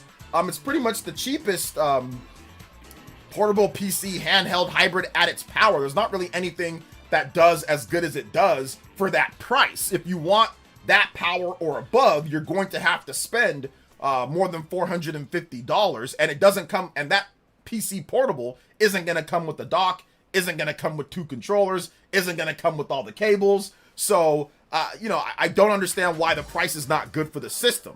I think the price is okay for the system for what you're getting. You know, for what you're getting a significantly stronger device than the Switch 1, and we know that it's significantly stronger because all you got to do is look at the fact that you can run Tears of the Kingdom and Breath of the Wild at 60 frames per second at much higher resolution than if they only ran it at 60 at the same resolution at 720p or 900p. But it's like, okay, well, you know, yeah, you have better CPU, but yeah, that graphical power maybe ain't there. but you can run Breath of the Wild and Tears of the Kingdom at like double the resolution and at double the frame rate and way faster loading times. You can also look at stuff like Cyberpunk 2077, or you can look at Star Wars Outlaws. The chances of Star Wars Outlaws ever even being possible on the Nintendo Switch 1, like an actual port, is pretty much impossible. Now, a ground up version built specifically for the Nintendo Switch 1, yeah, sure they can do that, but it'd be a completely different game. Star Wars Outlaws on the Nintendo Switch 2 is essentially the same game that it is on PS5 and Xbox Series. It's the same game. It just runs at half the frame rate of the Series X and PS5 version, but it runs actually better and even looks a little bit better in some areas than the Xbox Series S version. So you're getting that, and Switch 1 wouldn't even have a chance at running that game. So I don't understand the power or the price complaints on the system itself. The system is powerful, and it's a well put together system for like what you're getting. You're getting DLSS, which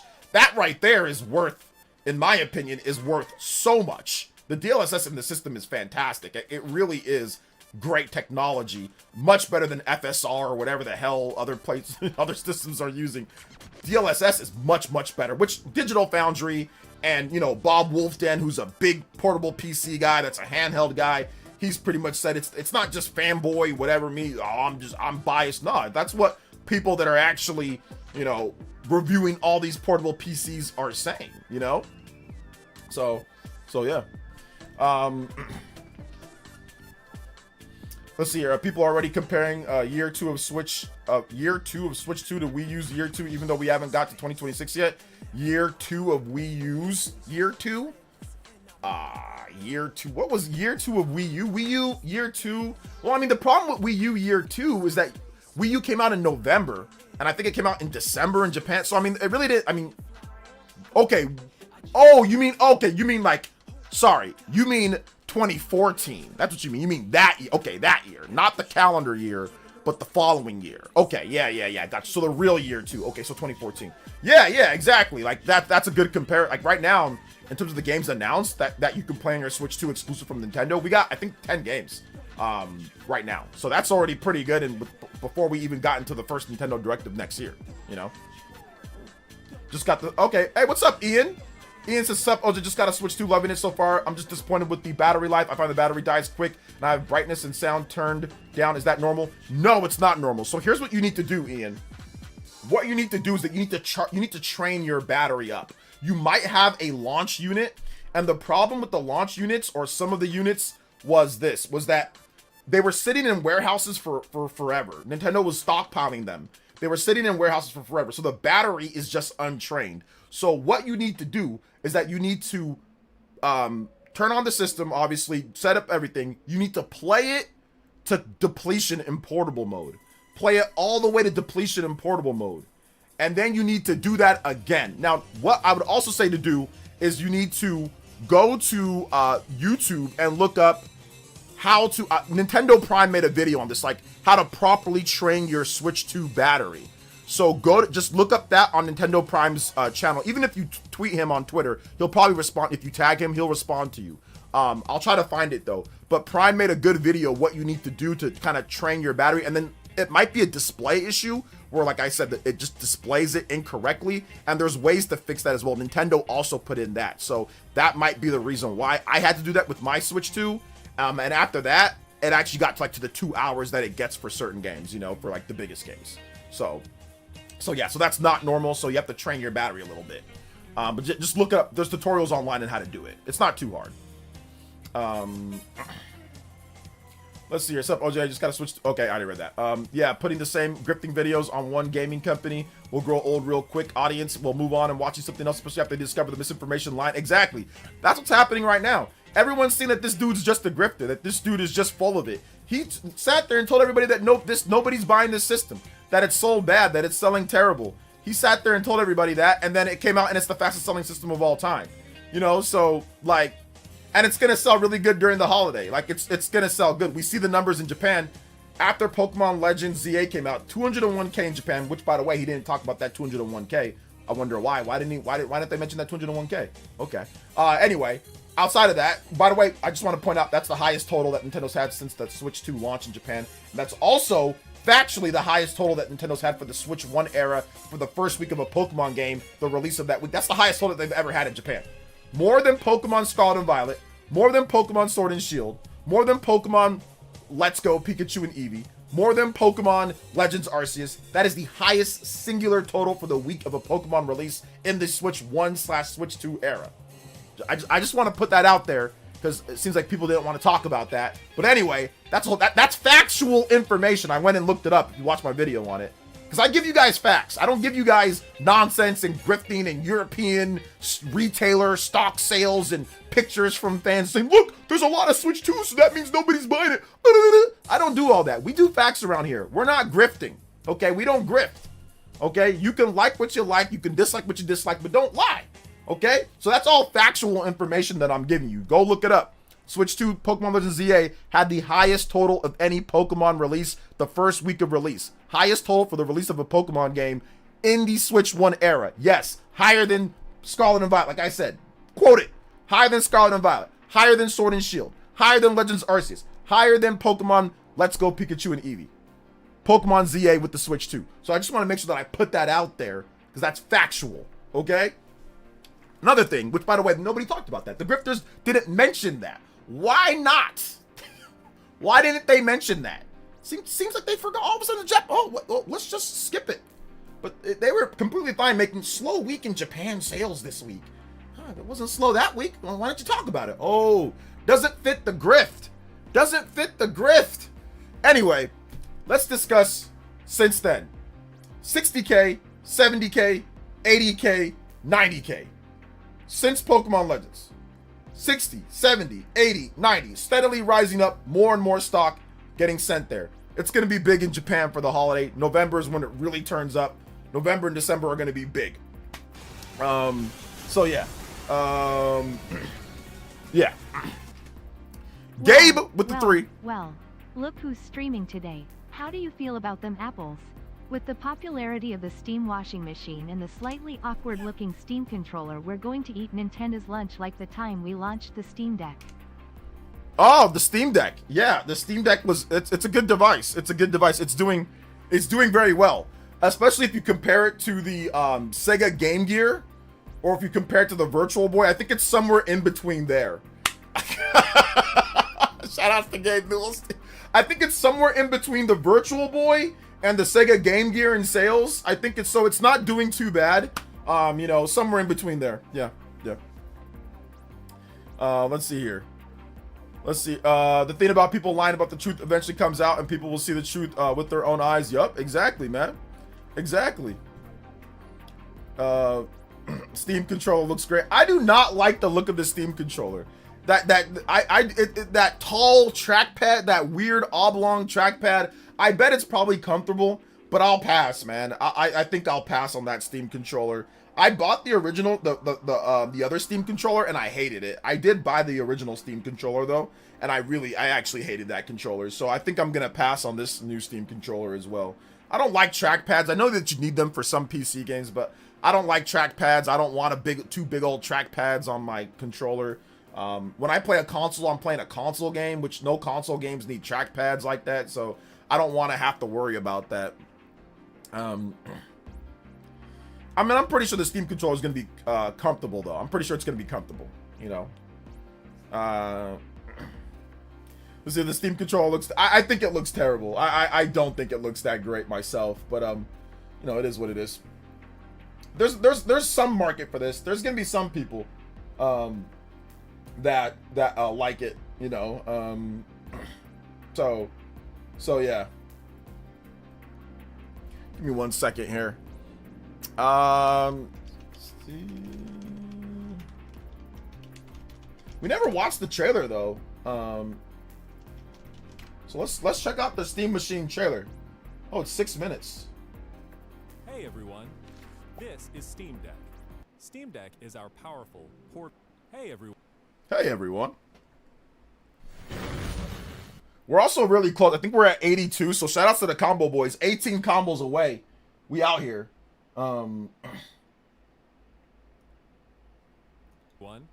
This is Steam Deck. Steam Deck is our powerful, portable, handheld gaming PC that lets you take your Steam library with you anywhere.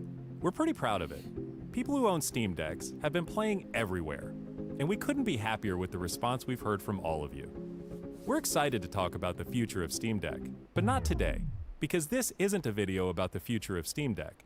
This is a video about the future of Steam hardware. Today, we're announcing 3 new members of the Steam hardware lineup. All connect you with powerful PC gaming. All are optimized for gaming with Steam, and all are shipping in early 2026. Let's start with this one.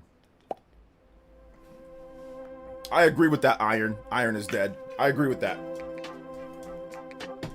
This is the new Steam controller. That's ugly. The new Steam controller puts all of your Steam games at your fingertips, so you can play wherever and however you want. Just like with Steam Deck, we want you to be able to play any game with your Steam controller, even games never built with a controller in mind.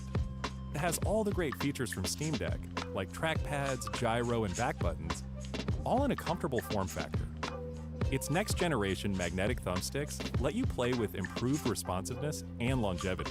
We've put capacitive touch sensors on the thumbsticks and now on the back of the controller too, so you can enable precision gyro aiming with the touch of your thumb, or your pinky if you're feeling fancy. That's good. Play for way too long with a rechargeable lithium-ion battery that allows for over 35 hours of playtime.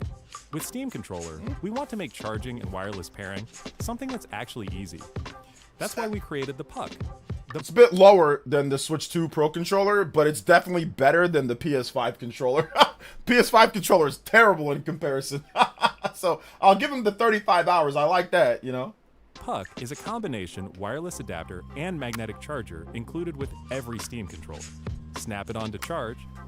Once you're charged up, snap it off again. You can play over Bluetooth or a wired connection too. The new Steam controller works with any device running Steam or Steam Link, whether it's a PC, Mac, handheld, smartphone, Steam Deck, or the new Steam Machine. Oh, this is the new Steam Machine. The Gabe Cube. Steam Machine is a powerful gaming PC in a small but mighty package, designed for your games on the big screen. It's quiet too, which is crazy since it's 6 times more powerful than a Steam Deck, powered by a discrete, semi-custom AMD GPU, enabling 4K gaming at 60 frames per second with FSR. Steam Machine runs SteamOS made for a bigger screen, built for gaming in your living room, your office, or wherever you play, with the rest of your PC accessories. Steam Machine borrows some great features from Steam Deck, like lightning-fast sleep and wake, an SD card slot to easily expand your storage, and brings some new tricks of its own, like a customizable LED strip, which can show different system functionalities, or your own light show.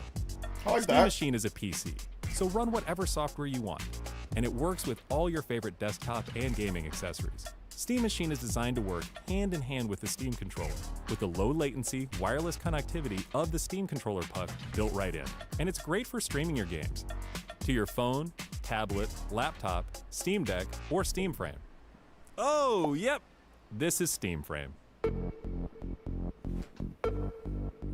I'm not into VR at all, so this doesn't excite me one bit. Steam Frame is Valve's next generation VR hardware. Stream all your Steam games, VR and non-VR alike, in this comfortable, lightweight, wireless VR headset. Steam Frame uses camera-based tracking, so getting into your games is as easy as slipping on the headset and waking it up. Steam Frame controllers, included with the headset, are designed with all the inputs you need for your VR titles, like motion controls and capacitive tracking for all your fingers, as well as a split gamepad layout to work with your whole Steam library. They even feature the same magnetic thumbsticks as Steam Controller for responsiveness and longevity. Steam Frame also pairs seamlessly with the new Steam Controller, a great companion for playing non-VR games in the headset. To make sure streaming is smooth and stable no matter what, Steam Frame includes a wireless adapter that lets you stream your games from your PC to your headset over a fast and dedicated Wi-Fi 6 connection. And the game is streamed to your frame optimized for VR, using new technology that allows for the... We're gonna pause it right here. Shout outs to Hello, Benz. OJ and everyone. What up, man? The Steam Box is basically a mini PC on a TV, that's all it is. Yeah. Poop, in my opinion. Didn't they learn from Xbox sales will dwindle? The only thing they got is the library. Other than that, it's the same. In my opinion, no comp to Switch. Yeah, and I think people aren't really... A lot of people have learned their lesson when it comes to the whole Switch thing.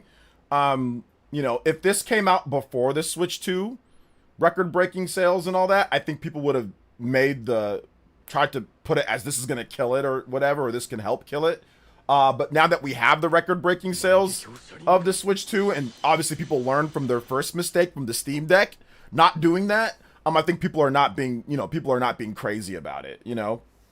But yeah, like, I think there's just more VR stuff, guys. I'll be honest, I don't care about VR, so I'm good. But anyway, we watched what was important.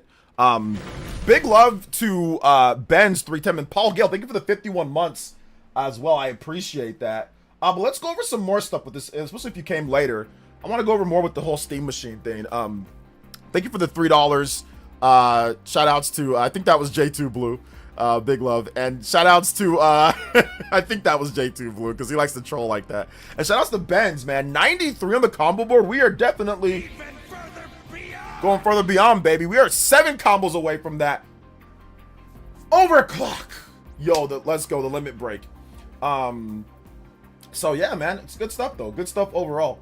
Yeah, here's what I like about it. So what I like about this is it's small and it's like a GameCube. I like GameCube and I like the form factor of a GameCube. It's small and it's lightweight and you can move it very easily. I think that's the best thing about the Steam Machine, the new one. Like the old Steam Machines were ghetto and boxy. These ones are sleek and nice and you can customize it. I like the fact that you can customize, I wish Nintendo would have done like a customizable plate for like the front of the Switch 2, for like the dock. That would have been great. And like to sell like, hey, you can snap off the front plate, you can put a new one in there. That would have been super cool. And I wish they did that, but they didn't, but I wish they did. So I do like that. The Steam controller, I like the battery life on the new Steam controller, but the fact that there's big trackpads on there just makes it a no-no. It just makes it, I'm not going to want to use it. Like if I ever played the Steam Machine, which I don't know if I'm going to buy one, but if I ever did, I'd probably just want to use like a Switch 2 Pro controller. I just use like an Xbox controller. I wouldn't want to use like that trackpad on there, Another thing is that like, once again, it's a PC. They said it's a PC. So since it is a PC, it's going to deal with all the stuff that PC is, you can run your own software and stuff. It's like, it's not going to get you the full console experience. Now it does bridge the gap, but it doesn't get you that. So, I mean, it's like, for me, I don't know if I want to even bother with that. The specs of the system, based off of what we know, they're okay. They're not anything super cutting edge or anything super crazy because they want to be good on price. Mega Man 2 music, I got you. Shout outs, Paul Gale. Thank you for the support, brother. Mega Man 2 music. So for me at least, and I don't care about VR. I don't care about VR at all. Not one bit. So yeah. So for me it's a tough sell. I know for other people it might be not a tough sell, but for me it's a tough sell. After my experience with Steam Deck, I think it's just a tough sell. I think that PS5 for me works just fine. I think that Switch 2 works just fine. And once again, I think the biggest issue for me, at least, which I talked about before, is the ease of being able to transfer your games. Because once again, they want you to buy Steam Deck, they want you to buy Steam VR, they want you to buy Steam Machine, they want you to buy Steam Controller, they want you to buy all Steam, like they want you to buy all these things that, especially like with Steam Deck and now Steam Machine, they want you to buy 2 things that you can just do with the Switch 2 just off the top. And by the way, you still got to get like like, let's just say you want to dock your Switch 2. You still, or sorry, dock your Steam Deck. You still have to buy the dock for it. So with the Steam Machine, you'd have to transfer from your Steam Deck. So it's like, there's too many steps for me at least. It's not seamless enough. It's nice, but I'm not feeling it. I think, once again, if this would have been the first Steam Machines, I probably would have bought this 10 years ago. I definitely would have copped this a while ago when I was trying to get into it, but at this point for me, it's just not enough for me. Simeon Coin with the $10 dono. And he says, evening, oh, they're just getting in. I'm almost finished the side quest in ZA, 3 side quests left, and I already should be playing Dragon Quest 1 and 2 HD 2D. My music quest is Trails to Azure, Miracle, and Miracle Shown. Shout outs, yo, Simeon Coin. Yeah, I actually just finished up almost pretty much all the quests in Pokemon Legends ZA. I'm pretty much done. I have one more of the Diancie mystery gift thing. That's it. But yeah, after that, I'm good. So yeah, we're gonna get to music up next, right after this music. Shout outs to Paul Gale. Shout outs to Simeon Coin. Trails to Zur. Miracle. Thank you for the big $10 dono. Thank you so much. And of course, you guys know the limit break is here. Let's go. Thank you so much, guys. 100 on the overclocks.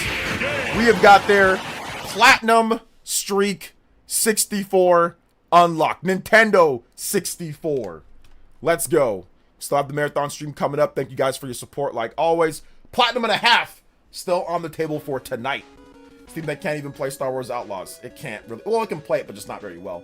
And then I think another problem with this machine, now I'm hearing mixed things, but Steam, it can't play Call of Duty, right? Like, there's no, like, unless like you do like custom software, or like somebody help me, so I don't want to get this wrong, but Call of Duty is an issue, or Fortnite, or is Fortnite and Call of Duty an issue, or going to be an issue on this device, or on Steam Deck, or on Steam? Somebody help me with that. From what I heard some people talk about that on Twitter, but I don't know if that's 100% true. So somebody help me with that. Somebody that's into Steam that knows more about that. See, and real quick, that's the difference between me and weirdos who dress up in outfits and DM Sarah Bond for $1,000 systems. If I'm unclear on something, I'll ask you guys about it, okay? I don't want to just put out some information and I don't know. I'm not just gonna, so let me know, like, what is that? What's going on with that? Let me know about that. EA and Activision banned Linux. Oh, and it runs on Linux. Yeah, no COD, Battlefield, Halo, no anti-cheat on the Steam OS. Oh, no FIFA. Yeah. Oh, no FIFA. No FIFA, yeah, this thing, okay. So wait, no FIFA, no Battlefield, no COD. It can't run, like, you can't go off of Steam, like, you can't install something else and get it running on, like, a Steam Deck, or is there a way to get it running? Like, on a Steam Deck, or on a, something like that, or on this Steam machine? Is there a way that you could possibly get it going through the PC? Like, is there any way that you can do that, or is it just, it can't work no matter what?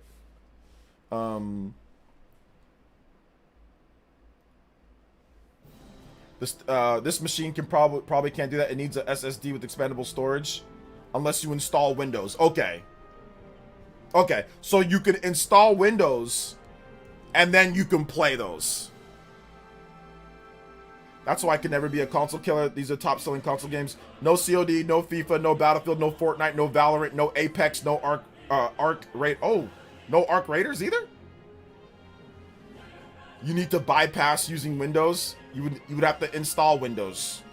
Okay, so how difficult is it to install Windows? Like, let's say you boot up this Steam machine, or you boot up Steam Deck. How difficult is it to just, hey, I'm gonna play my games on Windows instead of Steam OS or Linux? Is it difficult to switch over and to or is it like a problem to constantly be switching over if you want to play one game or not? Like, how does that work? Like, is it seamless to do that, or is it a pain? And what I mean by a pain, as in, like, every time you gotta do something, I couldn't get COD to run it all on my Steam Deck before I sold it. LOL, it needs Windows. Everybody has their breaking point. I think my breaking point was Palworld, plus just Persona 3 Reload, and Palworld was my breaking point with Steam Deck. I'm like, Persona 3 Reload actually runs really well on there, but my breaking point was being able to transfer it to my, which I've said this a million times, but transferring it to my PC and playing it on there, and then the settings being reverted to the PC settings, and me not knowing how to do it, and then constantly having to update the system over and over and over and over and over. So that was my issue. I was like, all right, I'm good. And then I saw the Switch 2, and I was like, yeah, I'm out. I'm out. Oh, man. Let's see. It takes hours to install Windows on normal PC. Installing Windows is very easy. Yeah, but how easy is it, Huddy? Not to install. How easy is it to transfer over, like, to play your games? Like, right? Because it's Linux for the Steam OS and all that. So, like, let's say you have a Steam OS game. Like, let's just say Silksong that you're playing on there. And like, oh, now I want to play Battlefield. that's like that you got to go on Windows now. Like, how easy is it to say, okay, I'm done with this, I'm gonna play on Windows and install and do, like, is it seamless to transfer and all that? Because it's not gonna be able to just be easily available on the Steam store, right? On the like, you have to go to a different store or go to a different place to play it. It's a process, basically have to reboot the system settings and change OS.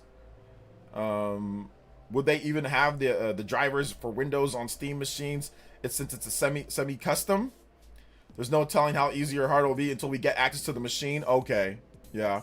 See, like, that right there is already the issue. Like, that right, all of these questions that we're bringing up, like, if you can't easily play, you know, especially for like a PC person, if you can't easily play, you know, Call of Duty, like Madden or FIFA, like these games, I mean, like, yeah, I don't see it being like a real actual competitor to like Nintendo Switch 2, Xbox, and PlayStation. Like, if you can't easily play those the biggest games, like, because once again, it doesn't have the like hardcore system selling type of games. It just has the PC stuff that's on a lot of different things. Nintendo can get away with not having Battlefield and not having COD because they have Splatoon and they have Zelda and they have Mario and they have Metroid and they have, you know, all and Pokemon. They have all that. So that makes up for it, you know? And they do have FIFA, they do have NBA 2K, and they do have Madden. So you have all those, you at least have those, which Madden and FIFA, and you have WWE, and you have games on there. Like, you know, for the casuals.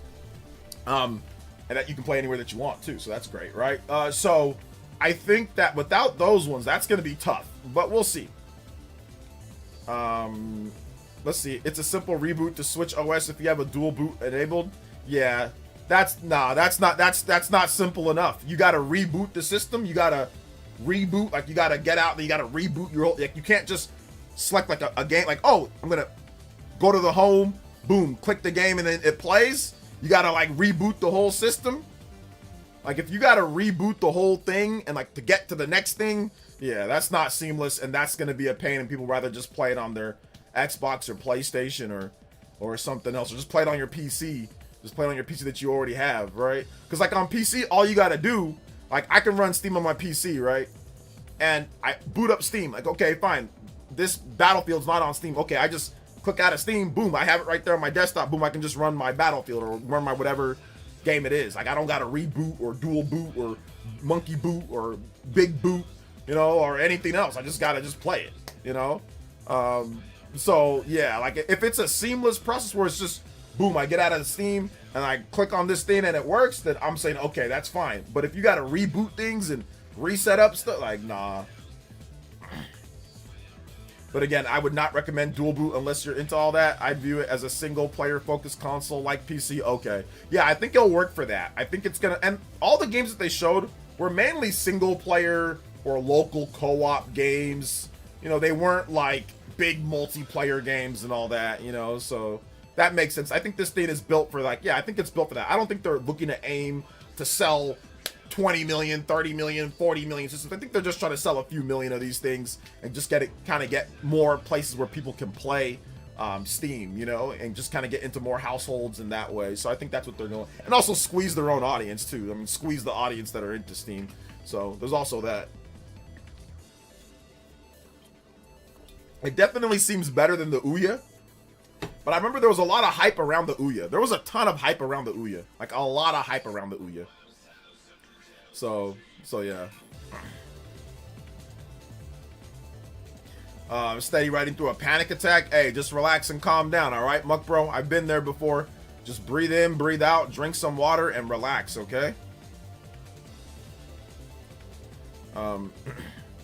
It's a console for casuals who want to play mostly single-player games. Do casuals really? Like, I don't know if it's a console for casuals that want to play single-player games. A console for casuals that want to play single-player games, they just buy a PS5 or a Switch 2, right? I mean, or like an Xbox, right? I think that's what a casual that just wants to play single-player games, like indie games and stuff like that. I mean, I think, what do they just buy, a PlayStation 5 or just buy or just play their PS4 or just play their Xbox or just play a Switch 2? I mean, I'm not sure if this is for a casual that just wants to play single-player games. I mean, maybe, But this, I'm not. That's the thing. Like, it's hard for me to define who the Steam Machine actually is for. You know, I'm not exactly sure who it is for, to be honest. Would you rather have a GameCube or a new Xbox? I think I'd definitely much rather have the new Xbox over the GameCube, because the new Xbox is probably going to be it's going to be probably more powerful, which is one thing. But I need to see the price, though. I need to know the prices of all these things. I think the new Xbox is going to be more powerful. I think it's going to have the backwards compatibility with all of my previous, at least digital games. Hopefully there's a physical option, but probably not. But if there is, that'd be great. But I already have a large library of Steam games, but I have a large library of digital Xbox games as well. So I don't know. I think I'd probably go more with the Xbox, just because I'm more used to. I've liked Xbox's products more than Steam's hardware.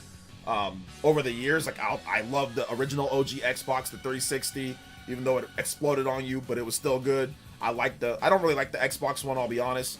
And I don't really like the games on Xbox Series, but the hardware is great. But the games were, you know, they're okay. And now that Microsoft owns a bunch of third-party stuff, like, they're fine. But like the exclusives were not it. I did not enjoy the exclusives when it comes to when they were doing them on the Xbox Series. But the hardware is great, though.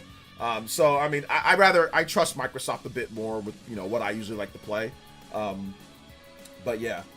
But either way, I don't know the prices of these things, so I mean, if the next Xbox is like $1,000, then yeah, no way, I'm not buying that, you know? Like, it's not even like, oh, I can't afford it, or I don't have the money, or it's blah, blah, blah. It's like, that's not about it. I mean, I can do pay in 4, you know? Like, I can find out ways. I can sell something, like, which I probably have to if I'm gonna spend that much, but I can sell something, you know? I can do whatever, right? I can figure out a way to pay for it, but I mean, like, yeah, I just don't feel like doing that, you know? So let's see here. Cannot wait to play Kirby Air Riders on the holiday. Yeah, it's gonna be fun.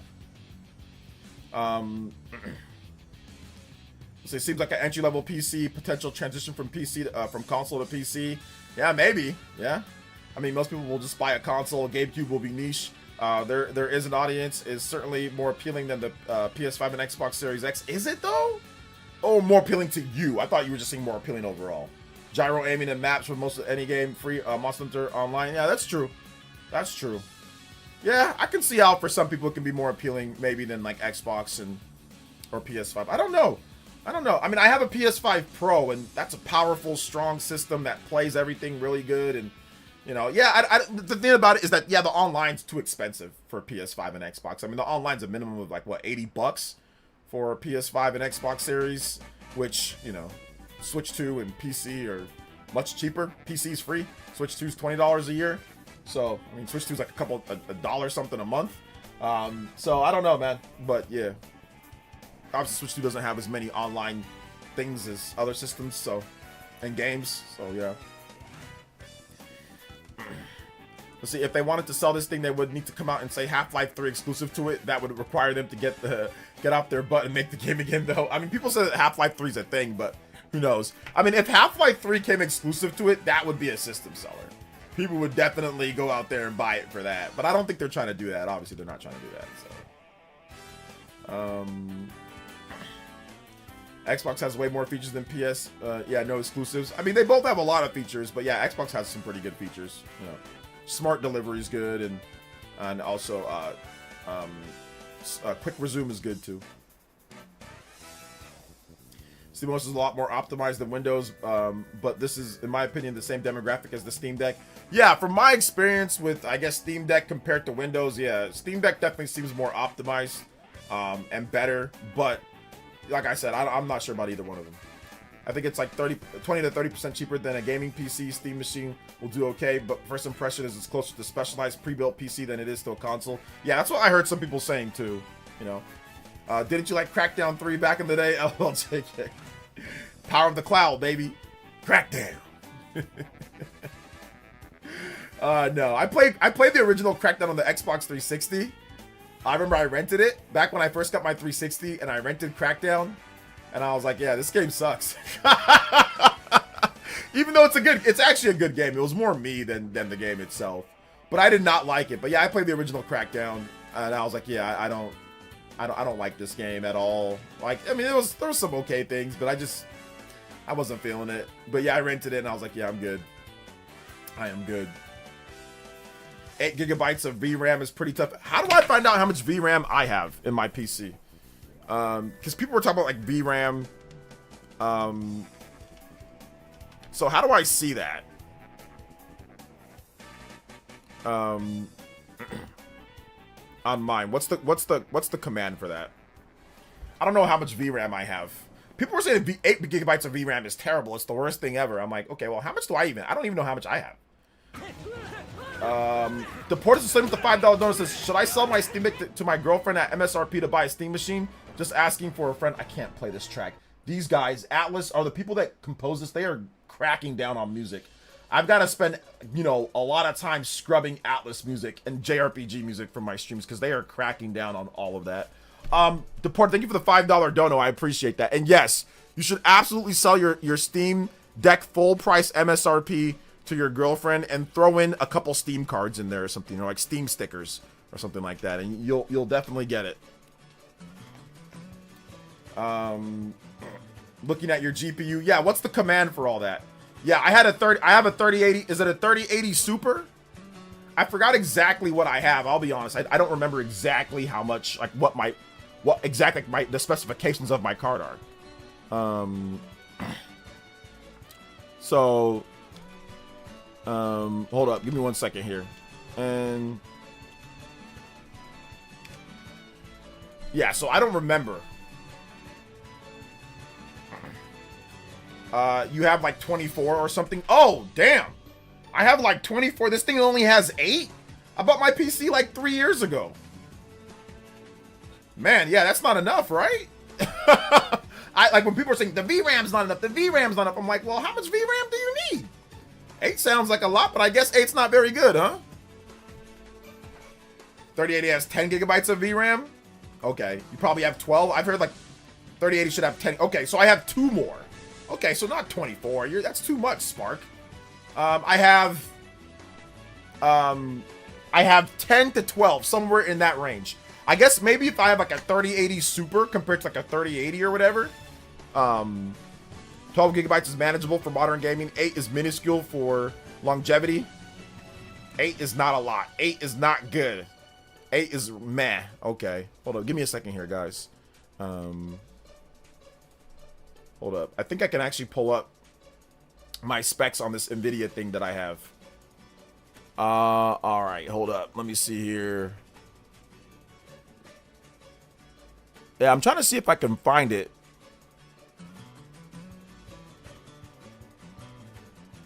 Yeah, I'm so bad with this type of stuff, man.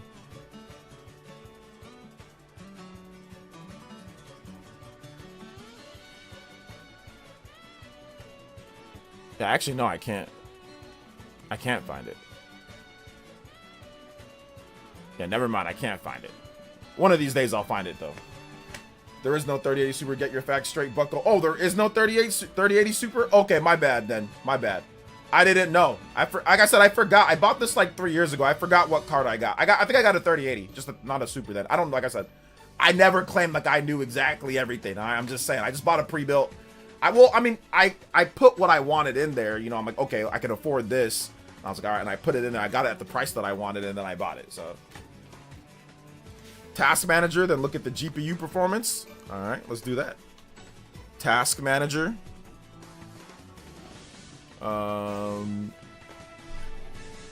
Performance. Does it tell you how much VRAM that you have in there? I see all this stuff kind of floating around.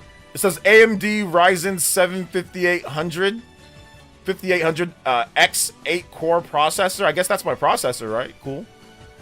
CPU. I got, yeah, 32 gigabytes of memory RAM. Okay, here we go. Yeah, okay, yeah, I've got an NVIDIA GeForce RTX 3080. Yeah, no Super. Sorry about that, guys. So is that the dedicated GPU memory usage? I think it says 10 gigabytes, but then it says shared GPU memory usage. That's 16 gigabytes. So I guess, yeah, I have somewhere between 10 or 16, right? Or something like that. So I guess maybe 10, maybe it's 10, right? Maybe it's 10.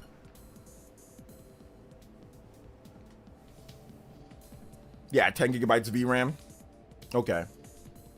Yeah, I mean, yeah, I bought this PC like 3 years ago, so I guess that's not great, right? For what people are saying. So let me ask you guys a question. For the Steam machine, are both models 8 gigabytes of VRAM? Or is it just one model, 8 gigabytes of VRAM? Are they both 8 gigabytes?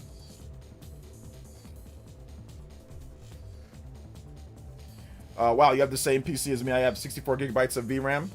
64 gigabytes of VRAM? How'd you get 64 with that graphics card?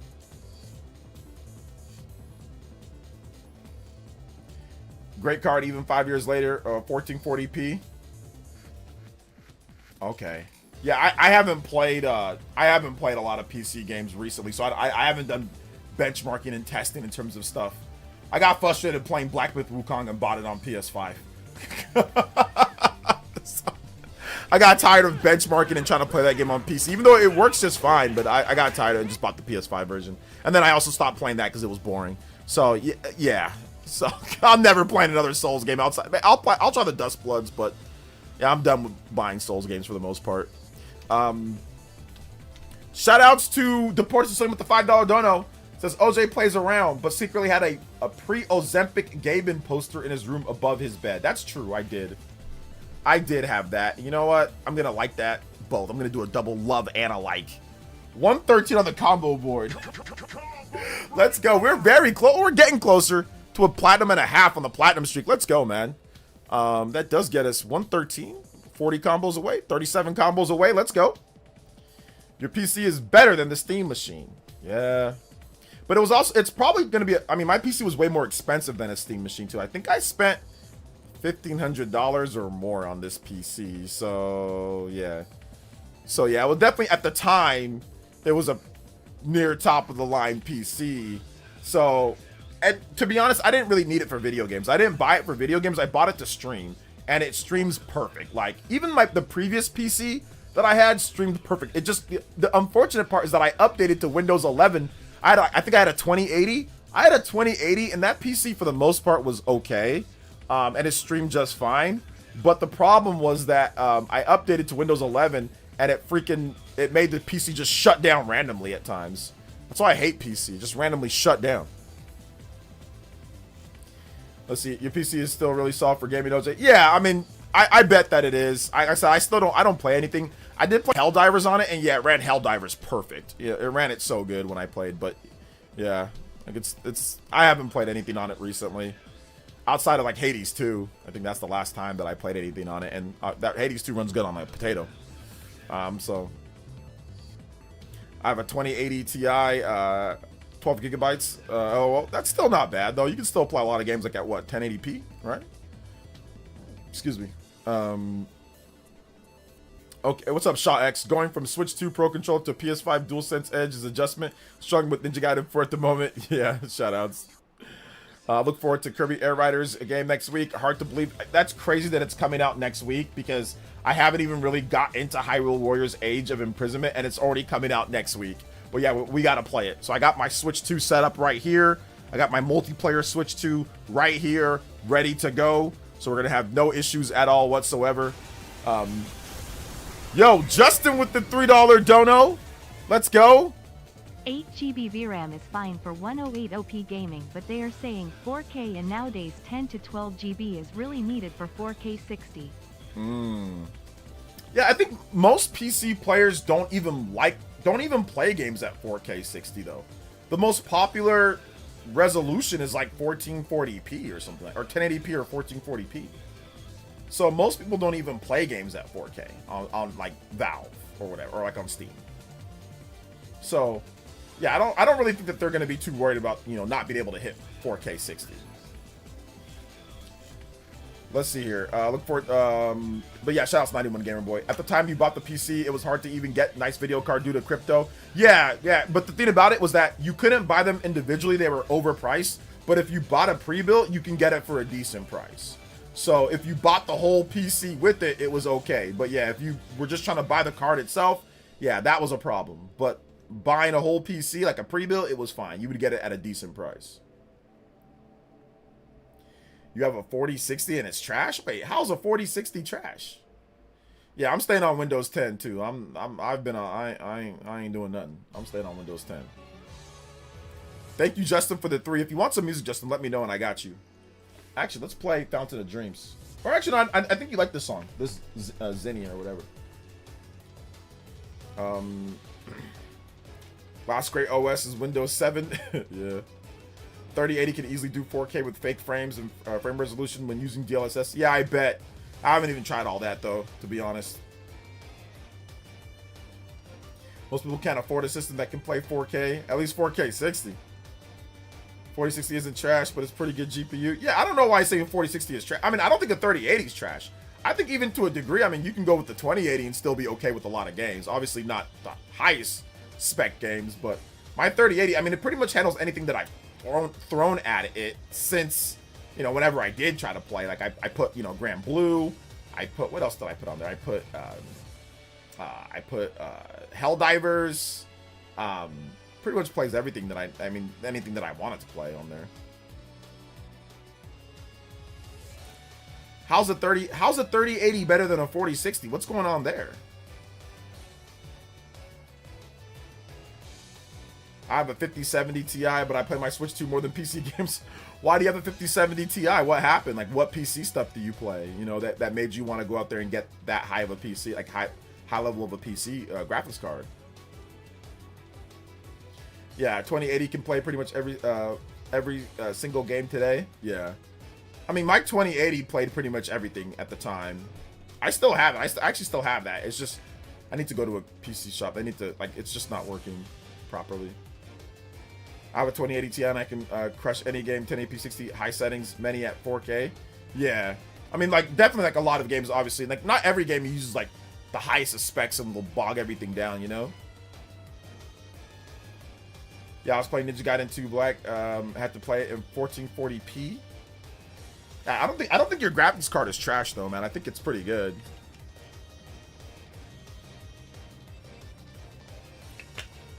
So yeah. The next upgrade is going to be Frameworks laptop, the latest graphics GPU and CPU.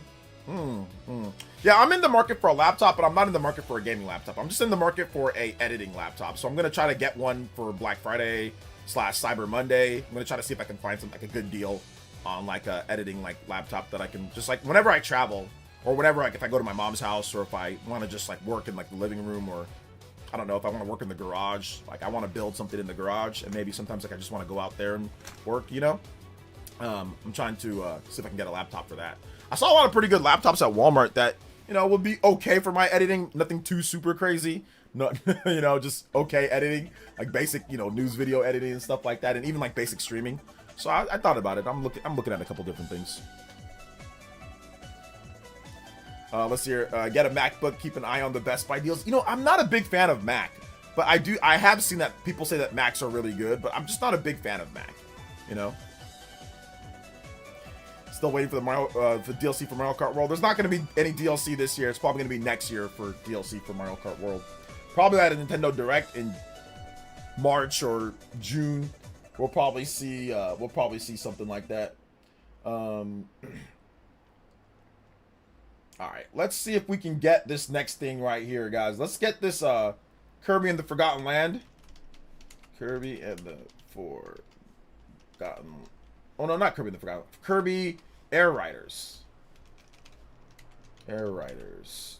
We got the overview trailer that launched last week in Japan. We've got an overview trailer for here in the West as well. So let's go and let's get a reaction to that.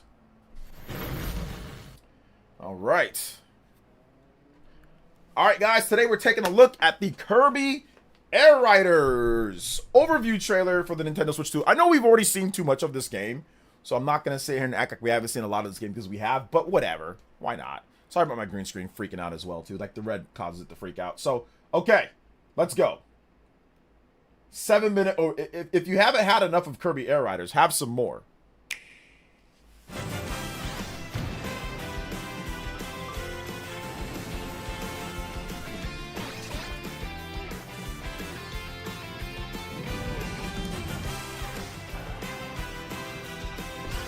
A lot of Kirby going on. Get ready to ride in fast-paced vehicular action. Kirby Air Riders.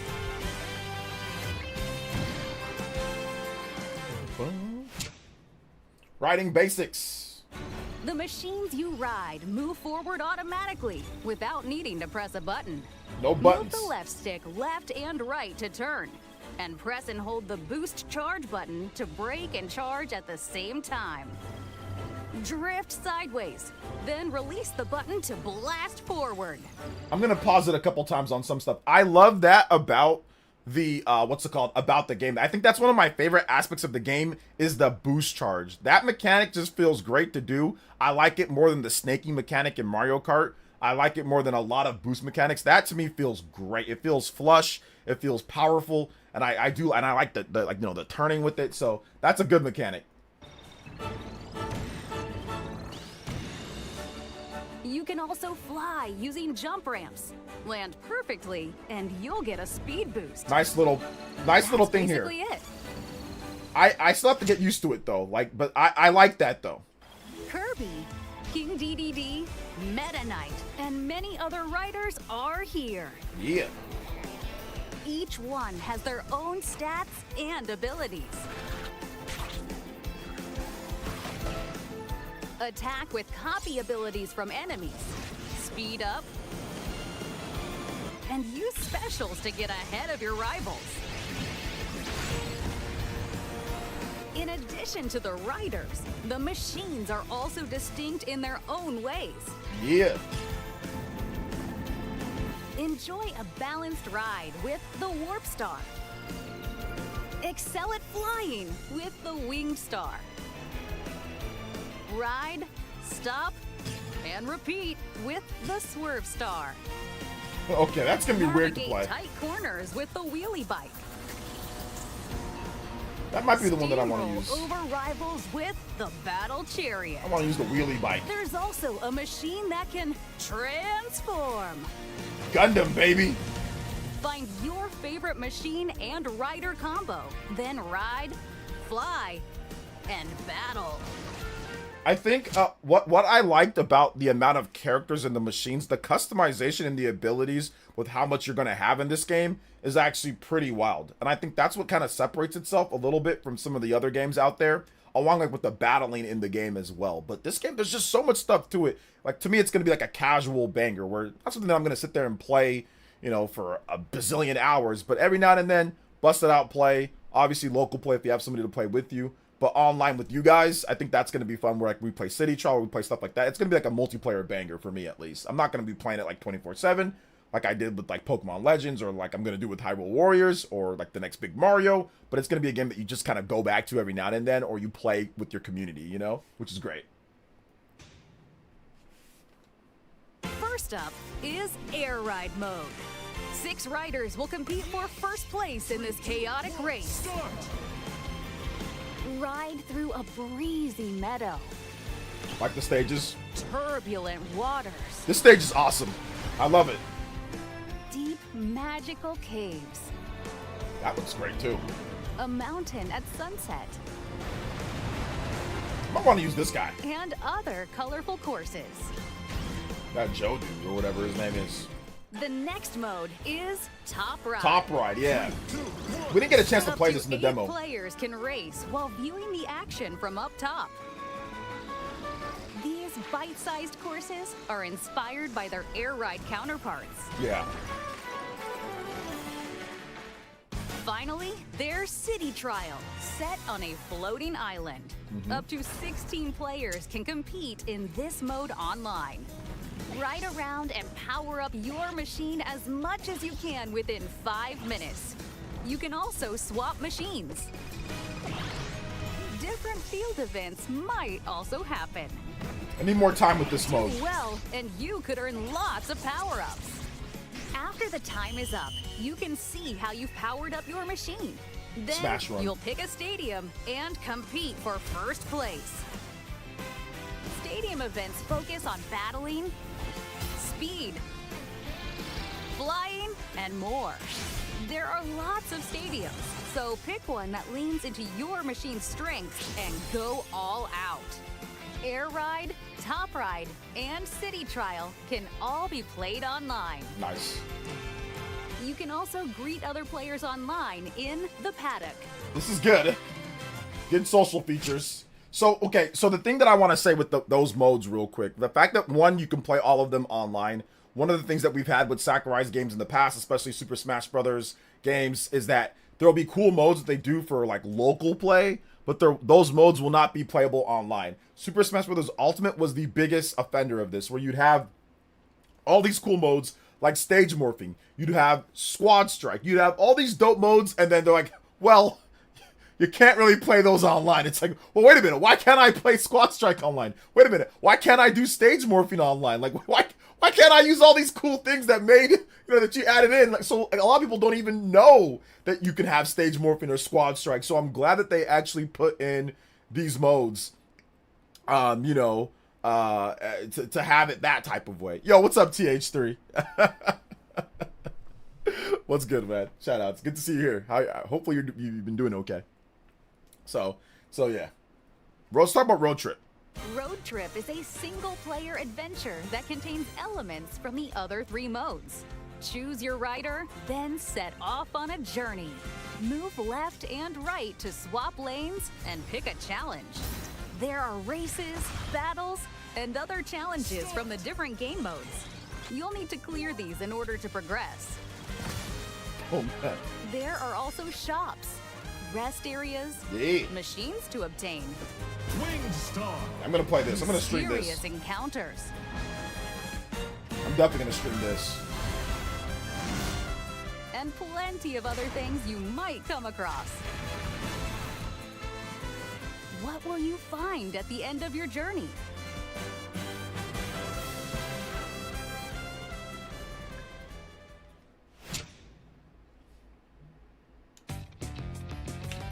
Play with the hold up. you've earned. TH3, you actually have a kid? That's crazy, dude. Hey, congratulations. Really? Like a real actual kid? Create a license. Or dress up with stylish headwear. You can also decorate your machines to your liking. And display them in your garage. There's no shortage of fun things to do.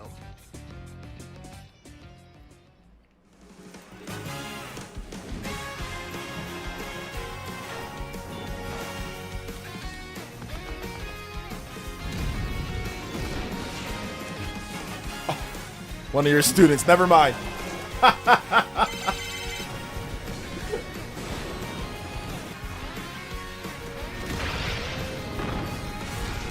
Yeah, I misread that. Kirby Air Riders. Okay. Available November 20th. Yeah, once again, like, on the Nintendo Switch 2 this system. isn't a Pre-orders Smash. are available now on This isn't a Smash replacement. It's not a replacement New for Smash, Amiibo you know? figures are Oh, sorry. riding in. Mario Kart. Tap them to summon figure players you can train. By competing, they'll level up and increase their machine's proficiency. And they'll get better at riding. Man, those things are You gonna can be busted. compete against your figure players across the different modes. Plus, with the Amiibo, you can swap riders. Swap riders. Just like in the game, riders can be swapped. Levels are also transferred over. More Kirby Air Riders Amiibo will be released in the future. I want that Meta Knight one. I think I want the Meta Knight and the Kirby one. Those are the 2 that I want. All right, so yeah, man, like there's 2 directs out there. Obviously, a lot of Kirby Air Riders. It's coming out next week, so tons of marketing for the game. Tomorrow is Metroid Prime 4. So yeah, overall, I felt that the Kirby stuff here that they've been showing off is pretty good. Pretty good Kirby stuff overall. I thought it was solid with the overview trailer. It kind of gives you a really concise, Sakurai went into so much detail and depth. That one just kind of condensed it down to where it's easier to really consume. But yeah, this is not a replacement for Mario Kart. Mario Kart World is a different type of game. Like, I get some people trying to make the comparison and say it should have been like this and that, but they're completely different types of games overall in terms of what they do. I will say this, though. Sakurai does a great job in terms of packing his games full of content when it comes down to it. Mario Kart games have always been a bit more light in that aspect. They've never really been like a Smash Brothers game. So the Mario Kart games have never really been like that. But once again, this is a very different style of game. Somebody could love Mario Kart and actually hate this game. Somebody can love this game and hate Mario Kart. So it's like, I don't really think it's like, oh man, it's like this one or the other one. I really think that they can coexist. I think even like with Sonic, you know, Sonic can coexist with this and with Mario Kart and all that. So yeah, at the end of the day, it's like, hey, look, it's not like, you know, one cake or the other. It's like, hey, we can have all of our cakes, you know, and we can have our cakes and eat them too. They're all there. But I guess time is limited, right? Time is limited. So yeah. There's no Metroid Prime 4 Direct. No, there's no Metroid Prime 4 Direct. There is a previews for Metroid Prime 4. So journalists got a chance to check out the game. So yeah, there's previews for it. Tomorrow morning, they'll be up. So I'll be covering what the previews say in a video tomorrow. So yeah. But yeah, what do you guys think about Kirby Air Riders? I thought it was pretty good in terms of my reaction. I thought it was solid. I felt it's going to be good. Can't wait to play it. I'm behind though. I'm trying to get I got to get more Age of Imprisonment done though. I got to get that game done more. So I'm going to do my best with that one. But all right, guys. All right. Sounds good. Sounds good. All right. Let's see here. No, it's not a direct, guys. I said previews. Previews. Not a direct. Previews. Previews for Metroid Prime 4. Previews. Not a direct. Previews. Let's see here. Boom. Let's get to this. So yeah, we pretty much got a lot of the reactions that I wanted to do today. We got done. So that was good. That was good. Let's see here. From the little I play, this little more, I like this little, yeah, you might like this one more than Mario Kart. Some people might like Mario Kart more than this. You might like Sonic more than this. They're very different. They're very different games. Whereas MP4 is so upset that Prime 4 got shafted. I know, seriously, people complaining. What's your favorite Sonic game? My favorite Sonic game? Probably like Sonic 2 or Sonic and Knuckles. Probably one of those two. Let's see here. It feels good to get paid to coach esports. I get money to beat kids in video games. That sounds awesome. That's pretty cool. I will agree though, TH3. Like, I don't know. I maybe I should go to my what's it called? My university and see if I can get hired to do that on the side. Like, yo, I'm the best at it. Let's go. What games are you coaching them in, or what are the games? Let's see here. The lack of respect from MP4 should be unlawful at this point.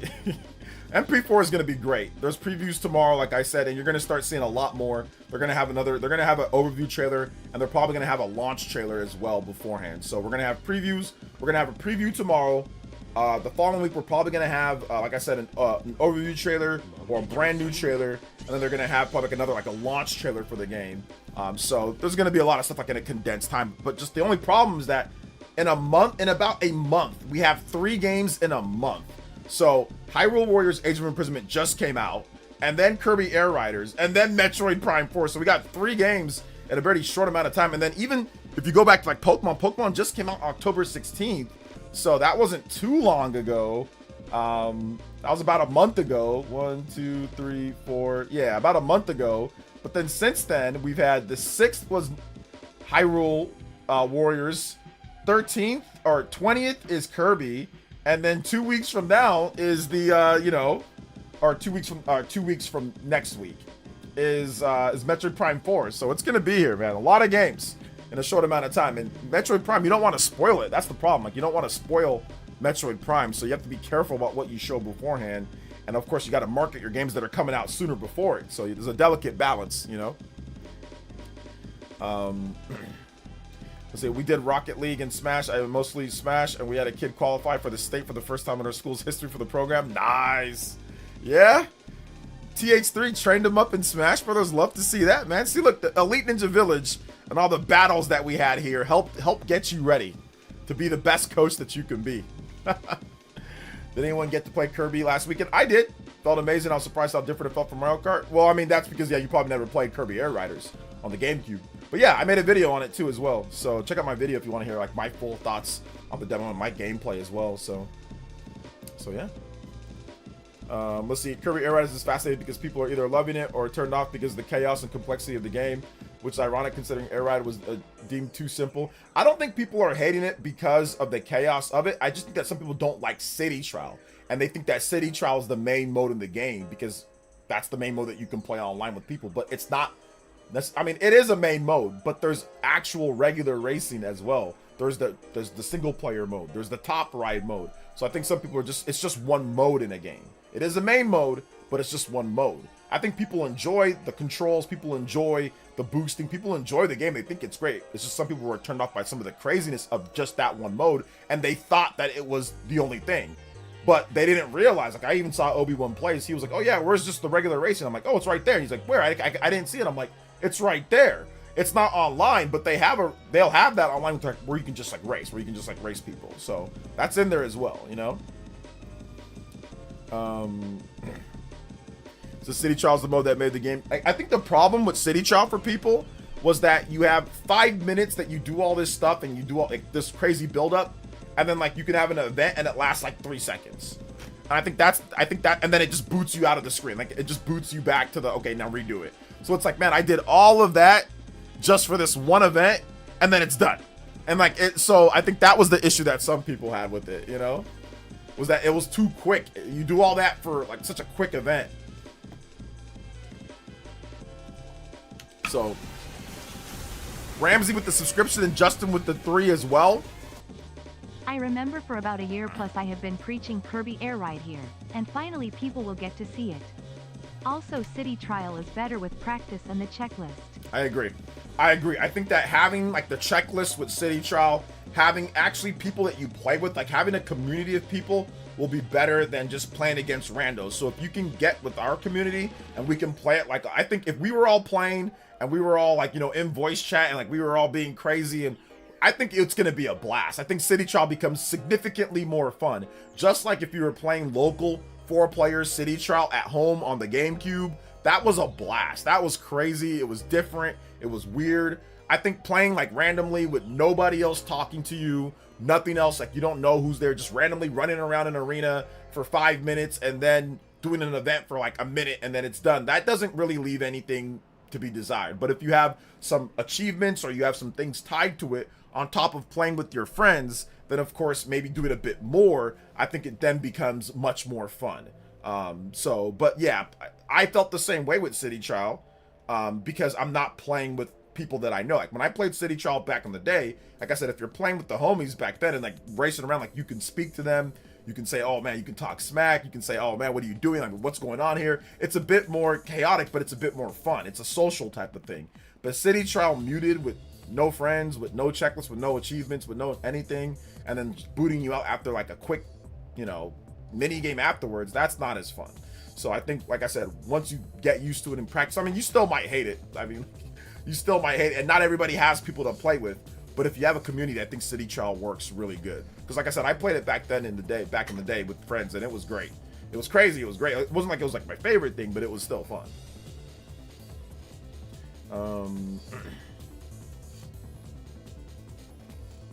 City Trial felt like an ADHD game. It's kind of crazy at first. You get used to it though. That's how I was with the GameCube version. But the GameCube one, there was only like 4 people on the screen, so it was a little bit different compared to this one. It was like 16. So yeah.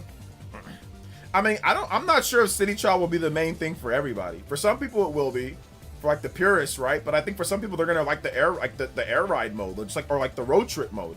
The road trip mode might be like the thing that they do, and then once they beat that, they're like, okay, I'm good, or just like play online with friends like Paddock, and then just play like play regular races. Like, you know, you don't have to just play City Trial, you know. And there's checklists and achievements for every single thing.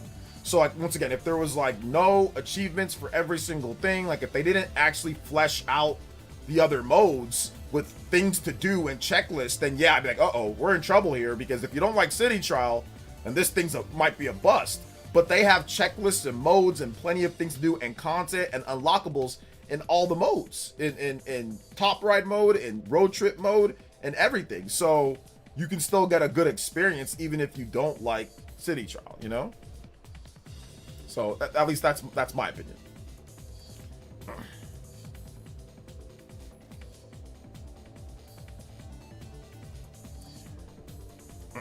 When I get it around Black Friday, I'll probably only play City Trial. As a kid, I probably spent hundreds of hours on that one mode. Nice. Too many games. I'm still working on Final Fantasy Tactics, bro. I didn't even get a chance to play too much of Final Fantasy Tactics because of how much stuff. But I want to work on a top 10 RPG video. I want to work on an RPG video, and Final Fantasy Tactics definitely needs to be in that video. So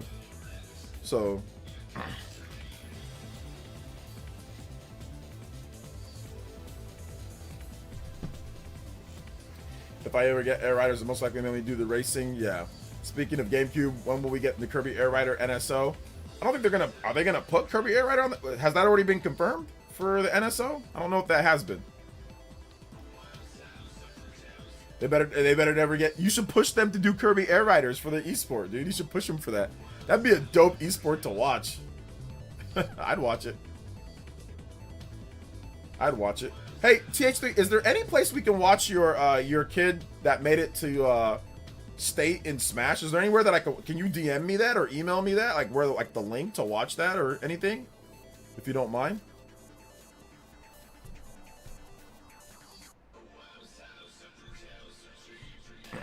Don't you think Nintendo misleading about their games being on GameCube card, even if Popia is not developed by Nintendo, but Pokemon means Nintendo? Same with Age of Imprisonment, it's fully on cartridge. Then Nintendo said that any of their games that they develop, anything that they develop overall, they don't develop Popia, and it's not even published by them in Japan. So, I mean, I can understand where that's coming from, Joe 9K, where I felt like, well, wait a minute, hold up. They said none of their games. But like, I guess like if you do a little bit more finer digging, they don't develop Popia. It's developed by the Pokemon Company, Game Freak, and what's it called? And Koei Tecmo. Hyrule Warriors Age of Imprisonment had about 20 Nintendo staffers from the Zelda team directly work on the game. So while yes, it was Koei Tecmo that handled Hyrule Warriors Age of Imprisonment, or actually no, AAA, sorry. Well, yeah, Koei Tecmo that owns AAA Studio. AAA Studio did work on that game.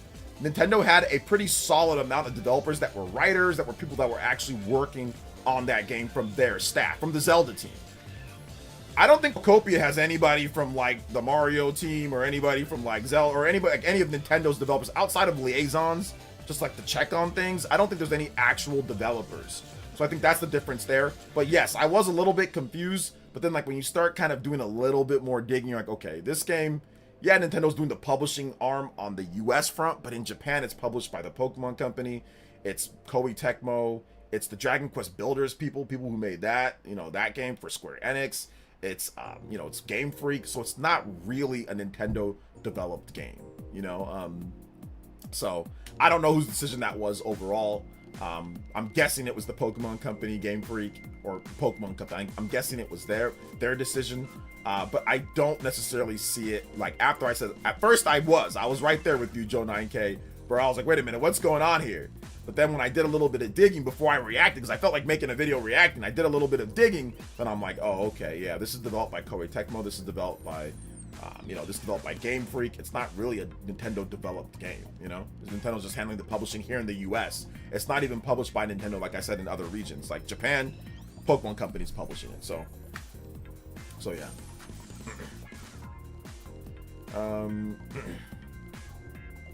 But yeah, if we start seeing, like, let's just say the next big Mario game, you know, like, or if we start seeing stuff like that, then yeah, that's definitely misleading. Nintendo pays for Age, TPC pays for Pokemon. Yeah, like, in terms of the actual game development costs, that's paid for by the Pokemon Company. Nintendo does handle publishing, distribution, and has a cut or stake in it when it comes to that, you know, marketing and things like that. But they don't actually develop the games. Age of Imprisonment, Nintendo, and Age of Calamity. Notice how with Age of Calamity and Age of Imprisonment, Nintendo, like, Mr. Aonuma was involved. Like, he actually showed off Age of Calamity. It was like, hey, look, you know, it's like they wanted Zelda fans to know that this is like the actual tie-in. Same thing goes for like I said, with Age of Imprisonment. They had 20 Nintendo staffers from the Zelda team actually work on that game to make sure and ensure like things were smooth, like with the canon and all that. So, I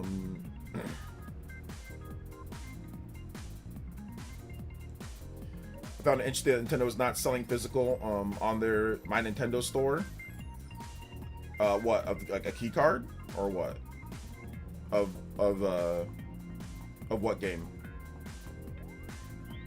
But no, like I said, I feel you though, Joe 9K. I feel you on that one, brother. Air Riders Esports is my second career. Dude, if they had an Air Riders Esports, I'm pretty sure Justin would be like one of the, he'd be like the top person. He'd be like Gary Oak or something like that, you know? This game could be $20 and I still wouldn't buy it. Yeah, it's not for everyone. Nobody's telling that you have to buy it. I think it's going to be a fun game and all that, but not everybody buys every game, so. See, surprised Nintendo hasn't made a video about that. I mean, he will. He has a regular job and other stuff that he's doing. And like I said, the grifting, you have to kind of gauge your grifting dollars and how you're going to do your grifting dollars.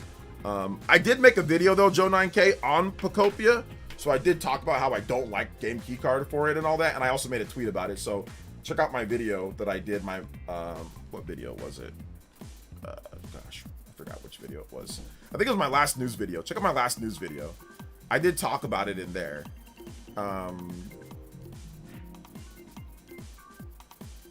Or it was this one, November, was it November 12th? Yeah, yesterday. It was yesterday's video. I think it was yesterday's video. So if you want to hear more about it, I talk about it there as well.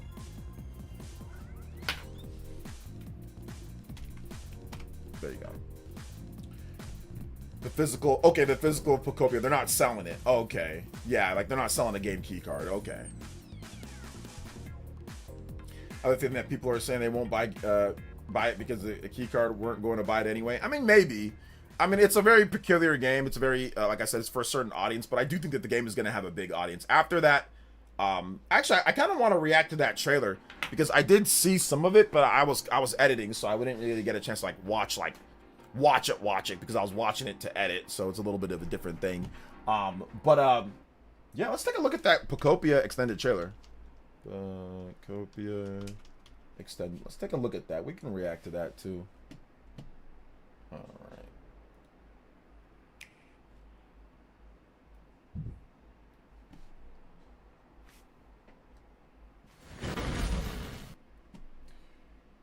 All right.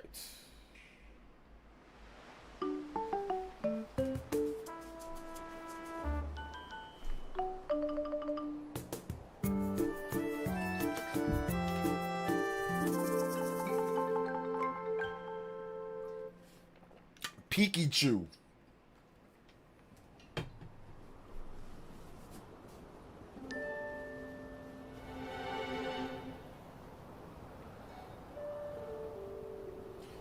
Must buy Resident Evil 9 day one. I mean, I bought a game key card for Resident Evil 9, so I did buy that.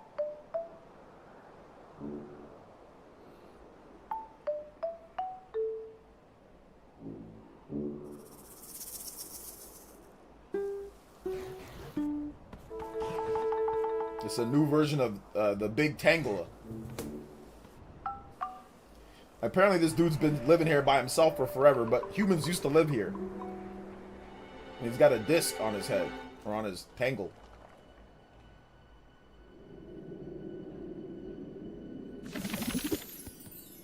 Somehow a Pokeball with the Ditto.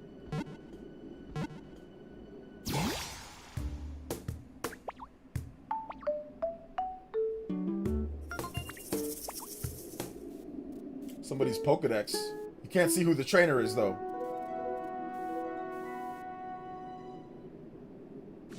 There used to be a trainer there. He transformed into her.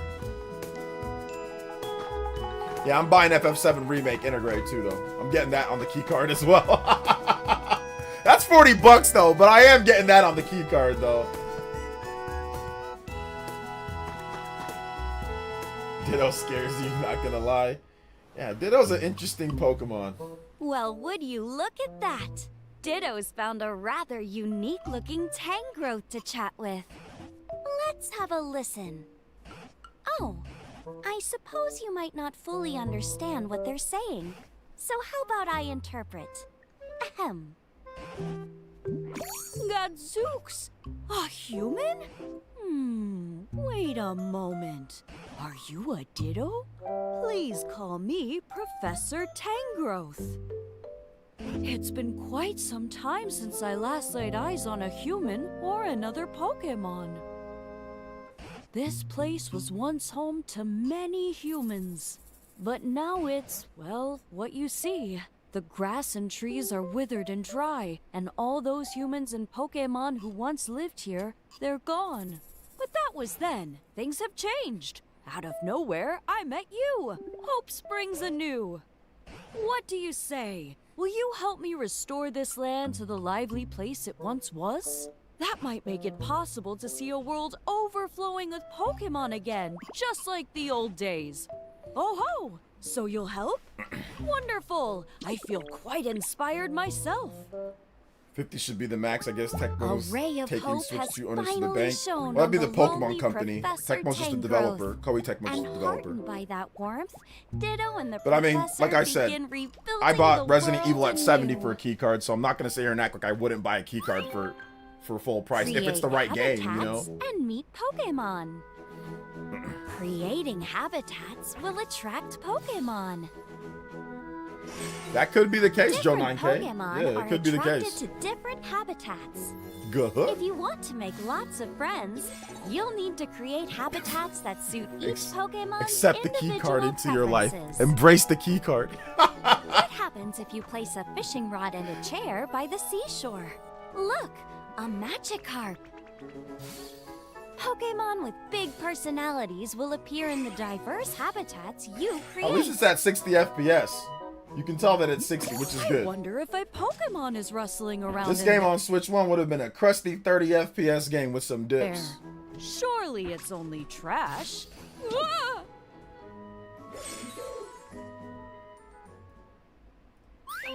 Learn moves from Pokemon.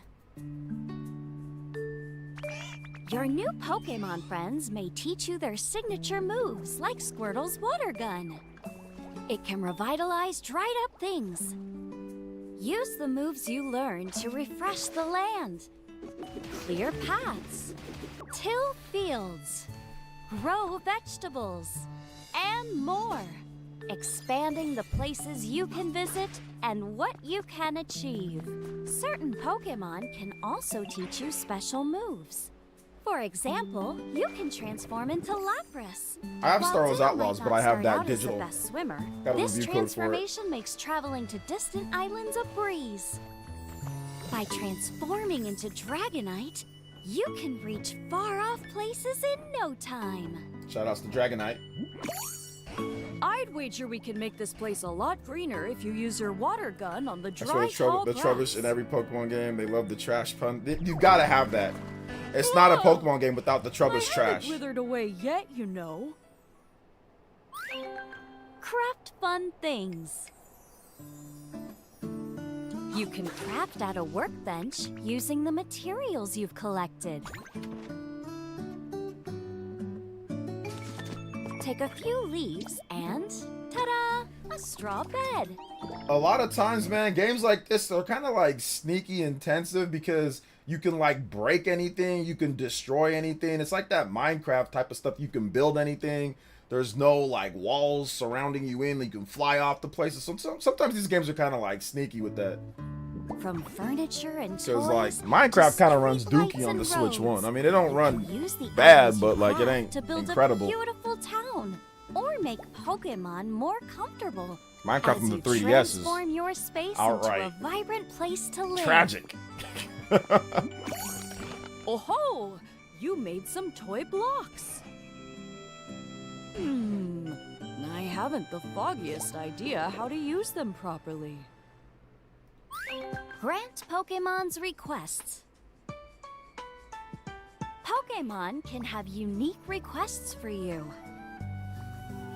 Oh, looks like Squirtle wants to go somewhere. Well, yeah, you're gonna have to buy more storage space It's if up to everything's a you damn to game find a key way card to lead them and where they digital. want to go. That's the whole point of getting physical games, so you can save on the space. You may also find Pokemon who need your help stuck in harsh, desolate areas. And you'll need to work together with other Pokemon to complete particularly important requests. Do I have a request? It would warm this old heart to see humans and Pokemon living happily together once more. Now, this is for the Animal Crossing Are you type listening? crowd. Like Harvest Moon, Animal Work Crossing, together with Pokemon. stuff like that. Like, I don't mind these type of games. Like, I've played them. I Your played Pokemon them friends before. I'm will just not, help they're not you my favorite, though. rebuild your world. They can light campfires, water Because it's really not plants, any combat here at all, help pretty crops much. grow, get light shining, and It's like, so just much like all more. like lifestyle stuff, you know? If you work together with several Pokemon, you can even build grand houses. It's kind of like for the Animal Crossing crowd. That's what it seems like to me. The Pikachu fountain is complete. Although, upon closer inspection, this Pikachu has a rather curious expression. Yeah, Dragon Quest Builders was nice. I like Dragon Quest Builders. So many ways to play. Snap a photo of your new renovations. Say cheese. You can capture your memories and add them to your album. Then change up your look.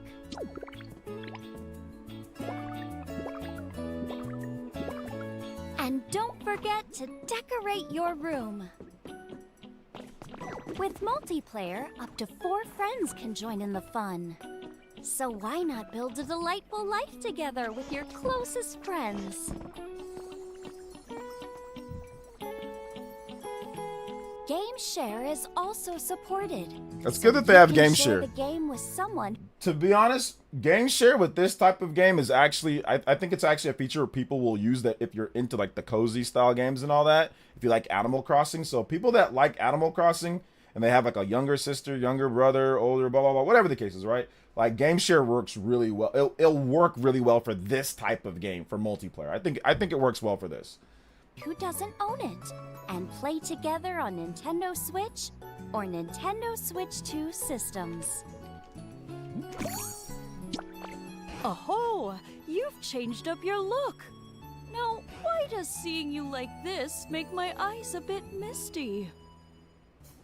Whether solo or with friends, you're free to do whatever you want, from granting Pokemon requests to building the town of your dreams. Set out on an adventure to create a flourishing world where Pokemon live in peace and comfort.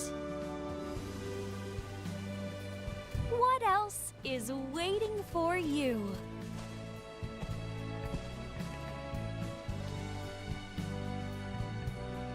Pokemon Popia. All right. So we also, okay, yeah, here's the new what's it called? Here's the new Pokemon, the new versions of Pokemon. You got a new version of Smeargle that's like way more paintbrushy. I think you got, yeah, you've got a new, it looks like maybe like a ghost, an electric Pikachu. That's what I'm thinking. It's a ghost and electric Pikachu. And then you maybe got like a grass and normal. That's what I'm thinking. I could be wrong on that. Maybe I'm wrong. Or is it a ice and electric, and then maybe a grass and normal type Snorlax that's just sleeping all day? So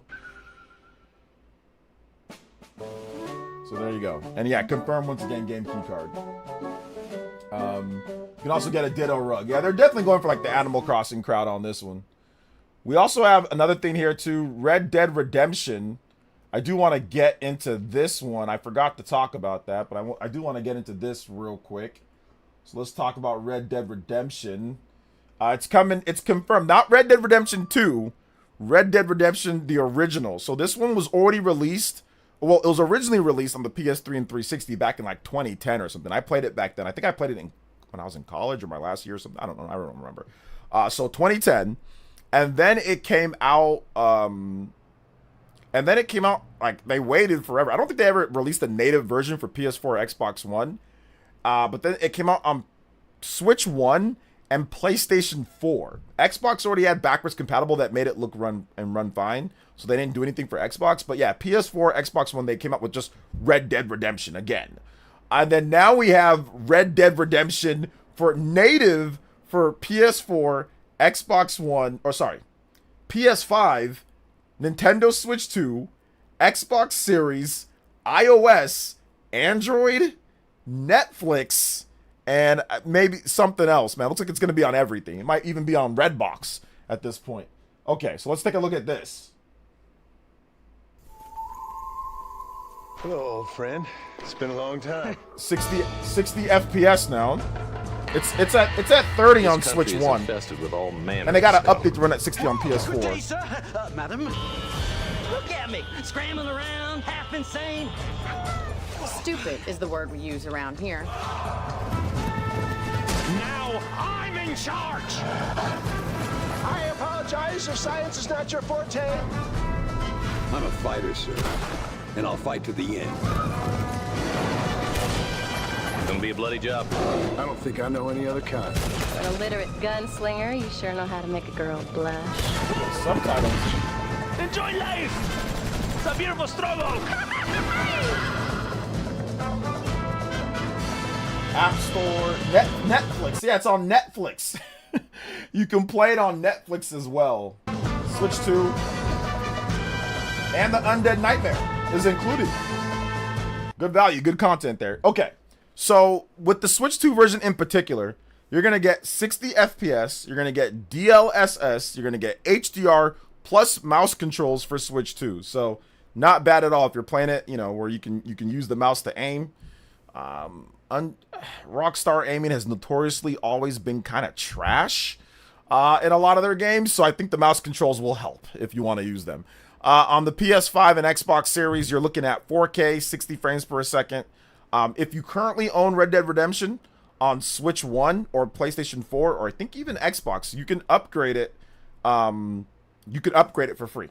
So my suggestion for people out there, if you want to get into this game, my suggestion is picking up the Switch 1 version and then getting the free update. So there's a physical on cartridge, full on cart, Undead Nightmare, all that stuff. It's not like it's a half cartridge or half game key card or anything. There's a full cartridge version of the game on Switch 1. You can pick that up and then you can get a free upgrade. Boom, play it on your Switch 2.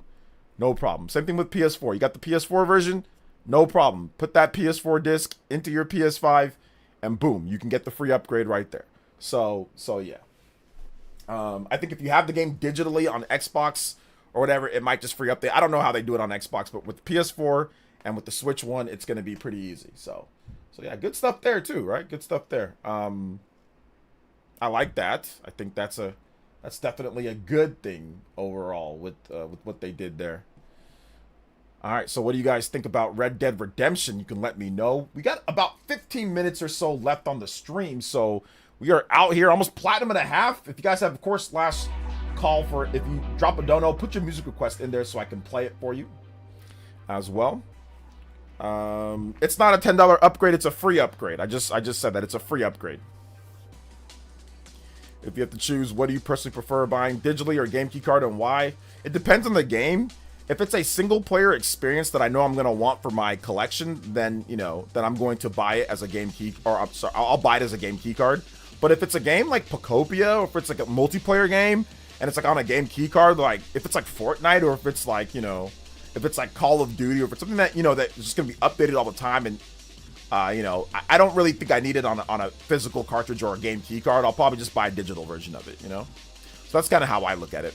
But like something like Resident Evil or something like, you know, Final Fantasy VII Remake, yeah, I'm gonna buy those. I'm gonna buy those physical because those are like usually like physical, you know, single player type games where I'm gonna play them till I'm done with it. Whereas multiplayer game, that's more likely. Like even like Popia, that'd be more likely. I'm like, okay, like that game I'll probably just get digitally, but you know, yeah. Is it the same as digital on Switch? It's the same as digital on Switch. If you have the Switch 1 version digital, all you got to do is update the game. It's a free update. Where's the guy who asked the Kirby questions because you know you want to talk Kirby? Well, I mean, he left as soon as we got all the confirmations of all the characters that he said that wouldn't be in the game. He didn't feel like talking to me anymore. So he stopped wanting to talk after we got the confirmations and stuff. So,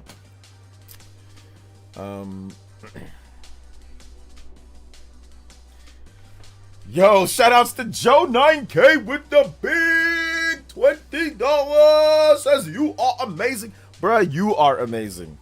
Thank you so much, man. I appreciate that. Let's go. Thank you for the big 20. That gets us closer to the platinum on a random Thursday night. Let's go. 139, 11 combos away. Oh, remember, guys, tomorrow I am going to have an early stream, probably an early stream. Might even be morning, just depends. Just because I have stuff that I got to do in the evening, so I'll probably be streaming early. I'll try to get everything done and get you guys to stream. So it might be like you guys might be at work or something like that, or it might be early evening for some of you guys if you're, you know, super East Coast boys. So yeah, excuse me. Shout out to Joe 9K. Thank you so much, man. We are. Let go. 11 combos for a platinum and a half. I'll probably get it just to support third party on Switch too. Yeah, I mean it's pretty cheap, House Gang. Like if you like want to buy a copy of Red Dead Redemption, like it's not bad on price. Big love to Joe 9K though, man. I appreciate you. I appreciate you. Amazon. Yeah, I think it's like, I think Black Friday will probably even be cheaper. Red Dead Redemption on the Switch.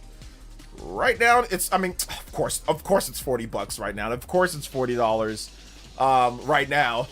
But yeah, if you wait for Black Friday, it'll probably be cheaper. You'll probably be able to pick it up for cheaper than that. But yeah, there's some places have it for cheaper than that. Some places have it for cheaper, so yeah.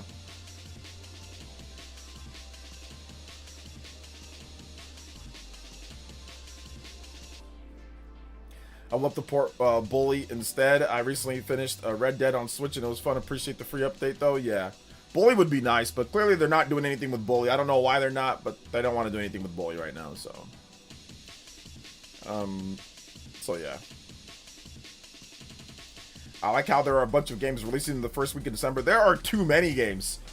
We've got Assassin's Creed. We've got Octopath Traveler. We've now got this game. We've got Metroid Prime 4. But to be honest, for me, everything ends with Metroid Prime 4. Like, to me, I'm clearing my whole schedule. I got my Dramamine. I got everything that I need to play Metroid Prime 4. I'm gonna be streaming it. I'm gonna be playing it, you know, with mouse mode on here for you guys. I'm definitely gonna be on it.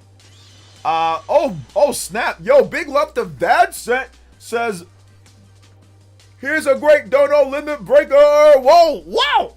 F-Zero. Almost, it's 10, so we needed one more for the limit breaker, but you did the 27 months, so we're just going to go ahead and give it to you, my boy. We're just going to go ahead and give it to you.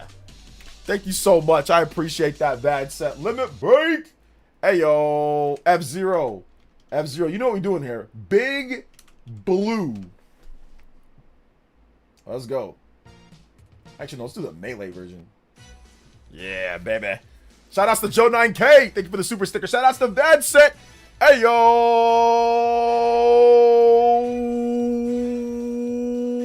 Let's go. Limit break. Yes, sir. 29.83 at Walmart. Yeah. Wait for Black Friday. That might be like $20 to $25 Black Friday if you wait just like a couple weeks. Shout out to my man Bad Set. Thank you guys for the support. Late support coming through. Like that. Let's go. 150 platinum, boys. Let's get it. Big love. Shout outs, Bad Set. And also Joe 9K, if you want some music, let me know. Hades 2 physical for the Switch 2 comes out next week. Let's go. Yeah, that comes out next week as well, which I gotta cop that, but I don't think I'm gonna cop it next week, but I'm gonna cop it for sure at some point. I'm gonna cop it for sure, but just probably not next week. I gotta get Kirby Air Riders. I've got to, you know, I've got to play Hyrule Warriors. I got a lot of stuff to do. I've got a lot of stuff to do. I'm so overloaded with games, you know. So yeah. I am overloaded with games, man. There's so much. So much.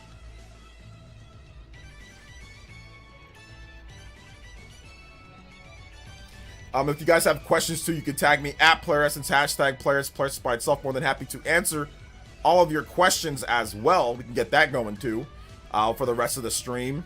So we got about, 5 minutes or so let's go. The Kirby guy's name was Connor or something, right? Yeah, I think it was Connor. Either way, I like how more Nintendo talks about Kirby. He disappears despite being a big Kirby fan in his words. Yeah, like, he just wanted to argue about Kirby. He just wanted to tell me about Kirby all day. Like, he was obsessed with Kirby more than Justin is. Like, Justin has, like, high level, like, you know, Kirby love. Like, how I'm obsessed, like, with the Monolith Soft and, like, Xenoblade. But, man, this guy was nuts when it came down to it, dude. So, yeah. It was nuts. Also, there's also PlayStation fans are kind of upset right now because of the new Horizon game, the Horizon Steel Frontiers. That trailer is 10 minutes of. We'll probably check that out next time. We don't have time for today because it's 10 minutes long, but I do want to react to that because it actually looks pretty good. But now we have a new article coming out saying that they used AI extensively. So I mean, we'll see how people feel about that. But they used AI a lot. Apparently, that's what it says here. ARPG received help from various aspects such as determining the optimal number of players for gameplay rather than playing a large number of users. In turn, we also used AI assistance for production, from coding to art. Yeah, they got straight up coding, art, all sorts. They got all sorts of AI stuff in there. Oh man. And remember, Sony owns the patent. They own the they own the rights to red-headed robot dinosaurs, apparently. So nobody else can make a game like this but Sony, right? They're the only ones that can make that. Just like, you know, Nintendo, they're angry. Nobody else can make a Pokemon game, but people can. But you know, they if you make a red-headed dinosaur lady, you know, you're in trouble. You're in trouble. But yeah, they apparently they used AI for everything in this. So they used it for coding. They used it for art. I mean, that's why. I mean, it looks like an AI game now. It looks good though. It looks good, but yeah, I don't know how people are gonna feel about that. But that's the listen. That they probably saved a lot of money by doing that. I think that's what they're looking to do. So human uses AI to help with what they're doing. Yeah, people do not like AI usage. So I think maybe that's the reason why that they didn't announce it for PS5 right away, because so many people, you know, the uses of AI, maybe that was it. And then maybe later, once they actually get like a real port done, once the game is finished and complete and can launch in a good state, because who knows, it might launch broken. And then once it launches, like once they have it to where it has like content, you know, and everything, and then you can launch it after the testing and all that, then maybe you put it on PS5, you know? But then they also announced the new Ratchet and Clank mobile game as well. So there's a new like a multiplayer shooter Ratchet and Clank mobile game that actually looks decent. I forgot what it's called though. Ratchet mobile. There's a Ratchet and Clank mobile game. It's called Ratchet and Clank Ranger Rumble. Yeah, so Ranger Rumble. And it looks okay. Doesn't look like the worst game in the world, but it doesn't look incredible.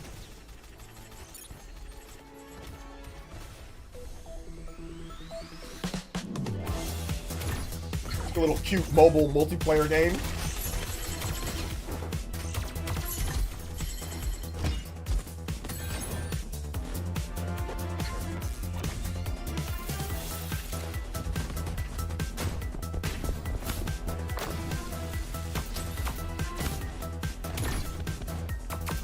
So a lot of PlayStation fans were upset. I saw like my PlayStation mutuals, they were upset that these two games, in between the Horizon game, are not coming to PlayStation 5. You know, as first party games.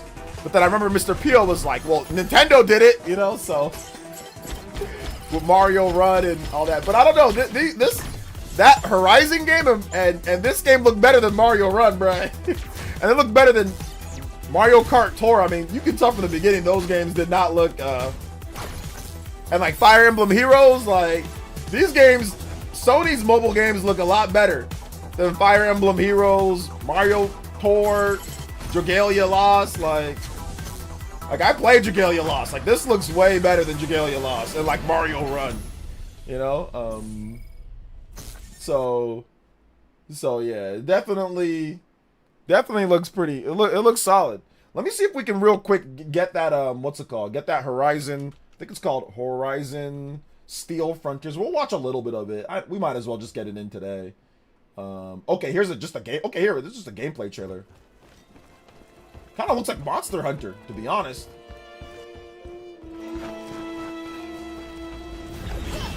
So I mean, I can see why PlayStation fans are like really upset. I mean, this looks like Horizon Monster Hunter. I mean, this looks good. Graphically, it looks great. It looks, I mean, not as good as Horizon, but like close enough, you know. Yeah, it looks like Monster Hunter Rise a bit. Yeah, like this actually looks solid.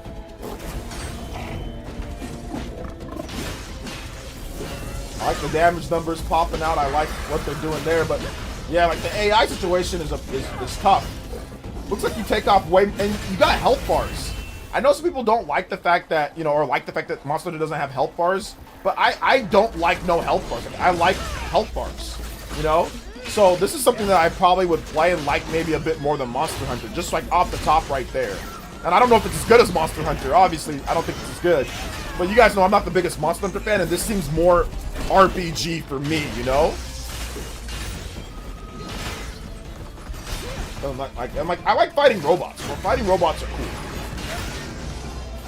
This looks more fun than the actual Horizon games. To me, at least. It looks more fluid. It looks less robotic. No pun intended. Like less canned animations and more actual free-flowing RPG combat, you know? It's not trying to be God of War. Or like a version of that. That looks like a really it looks like Soul Sacrifice, you know, old school Soul Sacrifice with like Tokiden, kind of like that. Tokiden, and what's that one game?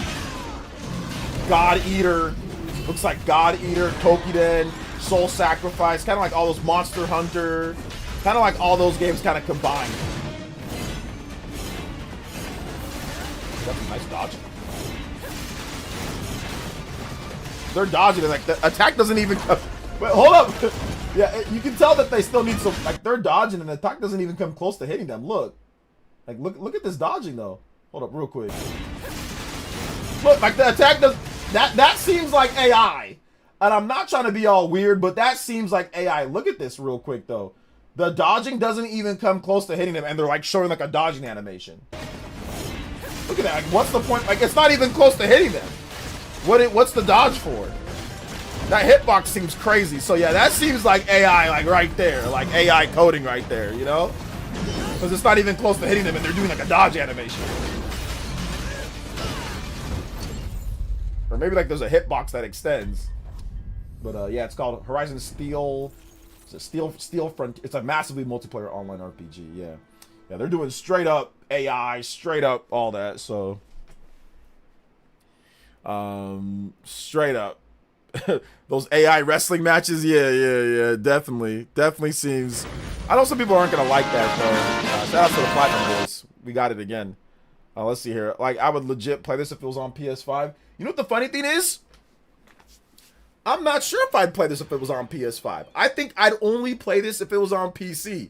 And I know that sounds crazy, right? Does that not sound like crazy coming from me? But let me tell you the reason why. It's an MMORPG, right? So is it going to be a free-to-play? Is it going to be paid? Are you going to have to pay for PlayStation's online, then also pay for this thing? A lot of times you do. You got to pay for the online, pay for the subscription. I don't know how Sony handles that. So for me, if I can just play it on the PC and maybe it's free online or maybe it's whatever, I just pay that one thing, I can play it on there. I think that might be a better option for me personally, you know, which is crazy because you know, I'm not a PC guy, but this seems like something that probably be better on PC, or that I probably want to play on PC. Like if it's an MMO, like, you know, you want to have access to like just easier to play with other people, right? PC, and like for I think PC would be good for that. If I was big into multiplayer, I'd be playing on my PC way more, but I'm not, you know. Yeah, MMOs do well on PC. So yeah. Sorry if you already talked about length, but what do you think of the Mario Galaxy trailer direct? Yeah, I actually reacted to it. I thought it was really funny and cool. If I had a choice, I would play all MMOs on PC. You don't have a PC to play them, House King? Okay, you don't have a good enough PC. Yeah, but I can see why PS5 dudes are upset. That makes sense for PlayStation fans to be upset. Like I would be upset too if I was hardcore into multiplayer or hardcore into Horizon. You know, I'd probably be upset as well because that looks pretty good. But yeah, extensive use of AI. Not this is what I call, now this is what you call super fighting robots. Horizon. All right, so we're gonna wrap it up here though, guys. I want to say thank you so much for coming out to tonight's stream. There's a lot of people that came through, so I do appreciate the support and the love on the stream today. Thank you guys so much for that. If you haven't seen my most recent video, I had a news video talking about all sorts of stuff, big updates across the board. So check that video out if you haven't seen it yet. video is up. So I appreciate all of you guys coming out to tonight's stream. Man, what a stream. 150 platinum overclock. We've got platinum streak continued to 64. We're going for 65 tomorrow. We'll see how that works out, although I have a morning stream. So tomorrow morning, we got a stream, or tomorrow afternoon, morning-ish. I'm not exactly sure, but look out for that. Have your notifications ready. We're going to have a video. I don't know when the video is going to go up, but we're going to have something. I don't know what I want to do. I might want to start working on my top 10 RPGs for Switch 2. So I might want to do that. I might not want to do that. I don't know yet what I want to do for tomorrow's video. So we'll see what news pops up in the morning. I'll try to get some sleep tonight. I'll probably just play Hyrule Warriors. To be honest, I think I'm just going to play some relax tonight. Play some Hyrule Warriors and relax. And then wake up tomorrow morning and get ready to work. Get a video for you guys. Get a stream for you guys. See what's happening there. And then, like I said, we'll see what's going on. So Saturday as well. I don't know if there's going to be a Spawncast pre-show on Saturday. I don't know if I'm probably not going to be on the Spawncast on Saturday just because I'm going to have some other stuff that I'm going to be hanging out with. Like, surprise, surprise, I'm going to be hanging out with a friend. I told you guys I have no friends. I actually have a friend coming over to hang out. So I'm probably not going to be able to be on the Spawncast because I think we're going to hang out and play Switch 2. He doesn't have one, and he's been really wanting to play it, but he's a doctor. He's very busy all the time. So he doesn't have much time to play video games or to, to hang out. So he said he wanted to hang out. So I was like, okay, and like we've been friends for 20 plus years, 25 years, so we're gonna hang out. So I think I'm gonna take that night off of like streaming and doing the Spawncast, but I will have a stream though. So Saturday there will be a stream. I'll just do it earlier. I'm probably gonna get everything done in the morning or afternoon, and then we're gonna hang out. So yeah, but like I said, yeah, he doesn't have much time to hang out or play video games or talk, and because like I said, he's a doctor. So so we're gonna hang out and play. So let's see here. So yeah, man, I know a friend. I know, seriously, an actual friend, a real friend of mine that I've known. Like I said, I've known him for 25 years, 25 years now. Yeah, it'll be 25 years next year. So I've known him for a long time. I've known him for a long time. So we're gonna hang out. So all right, guys. Excited to get the Paper Mario Black Friday for 30. Also picked up Super Mario RPG. You think there's one I should play first? Play Super Mario RPG first because it's shorter, so you can beat. It's Super Mario RPG is much easier to play. It like Super Mario RPG is like it's like linear. It just like it goes in a circle. You go and then you're done. You start here and then you go in a circle and then you're done. Paper Mario is like backtracking and like weird, like a lot of talking and yapping all day. Like Super Mario RPG just flows better. I think Super Mario RPG is a better game than Paper Mario. I know that's some people think that's sacrilege or whatever. Paper Mario does give you more content. I think that Paper Mario is more fluid at times, but Super Mario RPG, man. There's just something about that style that I just love. I like it the most. It's my favorite Mario RPG game. I like it more. But play Super Mario RPG first because it's just shorter. You can beat it. If you're not careful, you can beat it in a day. Like if you just play, you get sucked into that game because like I said, it's seamless. Paper Mario, there's a lot of breaks and there's a lot of like weird things that you got to do in the game to progress and just stuff that happens in cutscenes.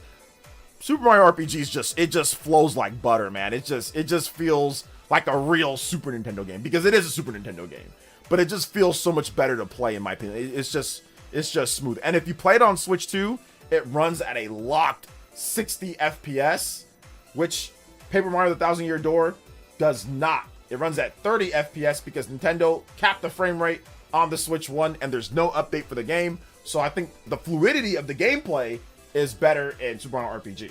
But I guess technically speaking, or what most people will say is that Paper Mario: 1,000 Year Door is better. Paper Mario: 1,000 Year Door has a better story, has a bit more depth with some of the combat options and stuff like that. But Super Mario RPG is awesome. I love Super Mario RPG, man. It's so good. It's such a good game. Such a good game. Well, I'm not gonna tell you what type of doctor he is, though. I'm not gonna tell you what type of doctor he is. All right, shout out to Bad Sam. Appreciate you guys. Thank you for coming out to the stream. Big love to everybody that dropped donos today. Big love to Jeffrey T. and the Hokage stream. Big love to, let's see here. Oh, and MK Ryder, thank you for the subscription.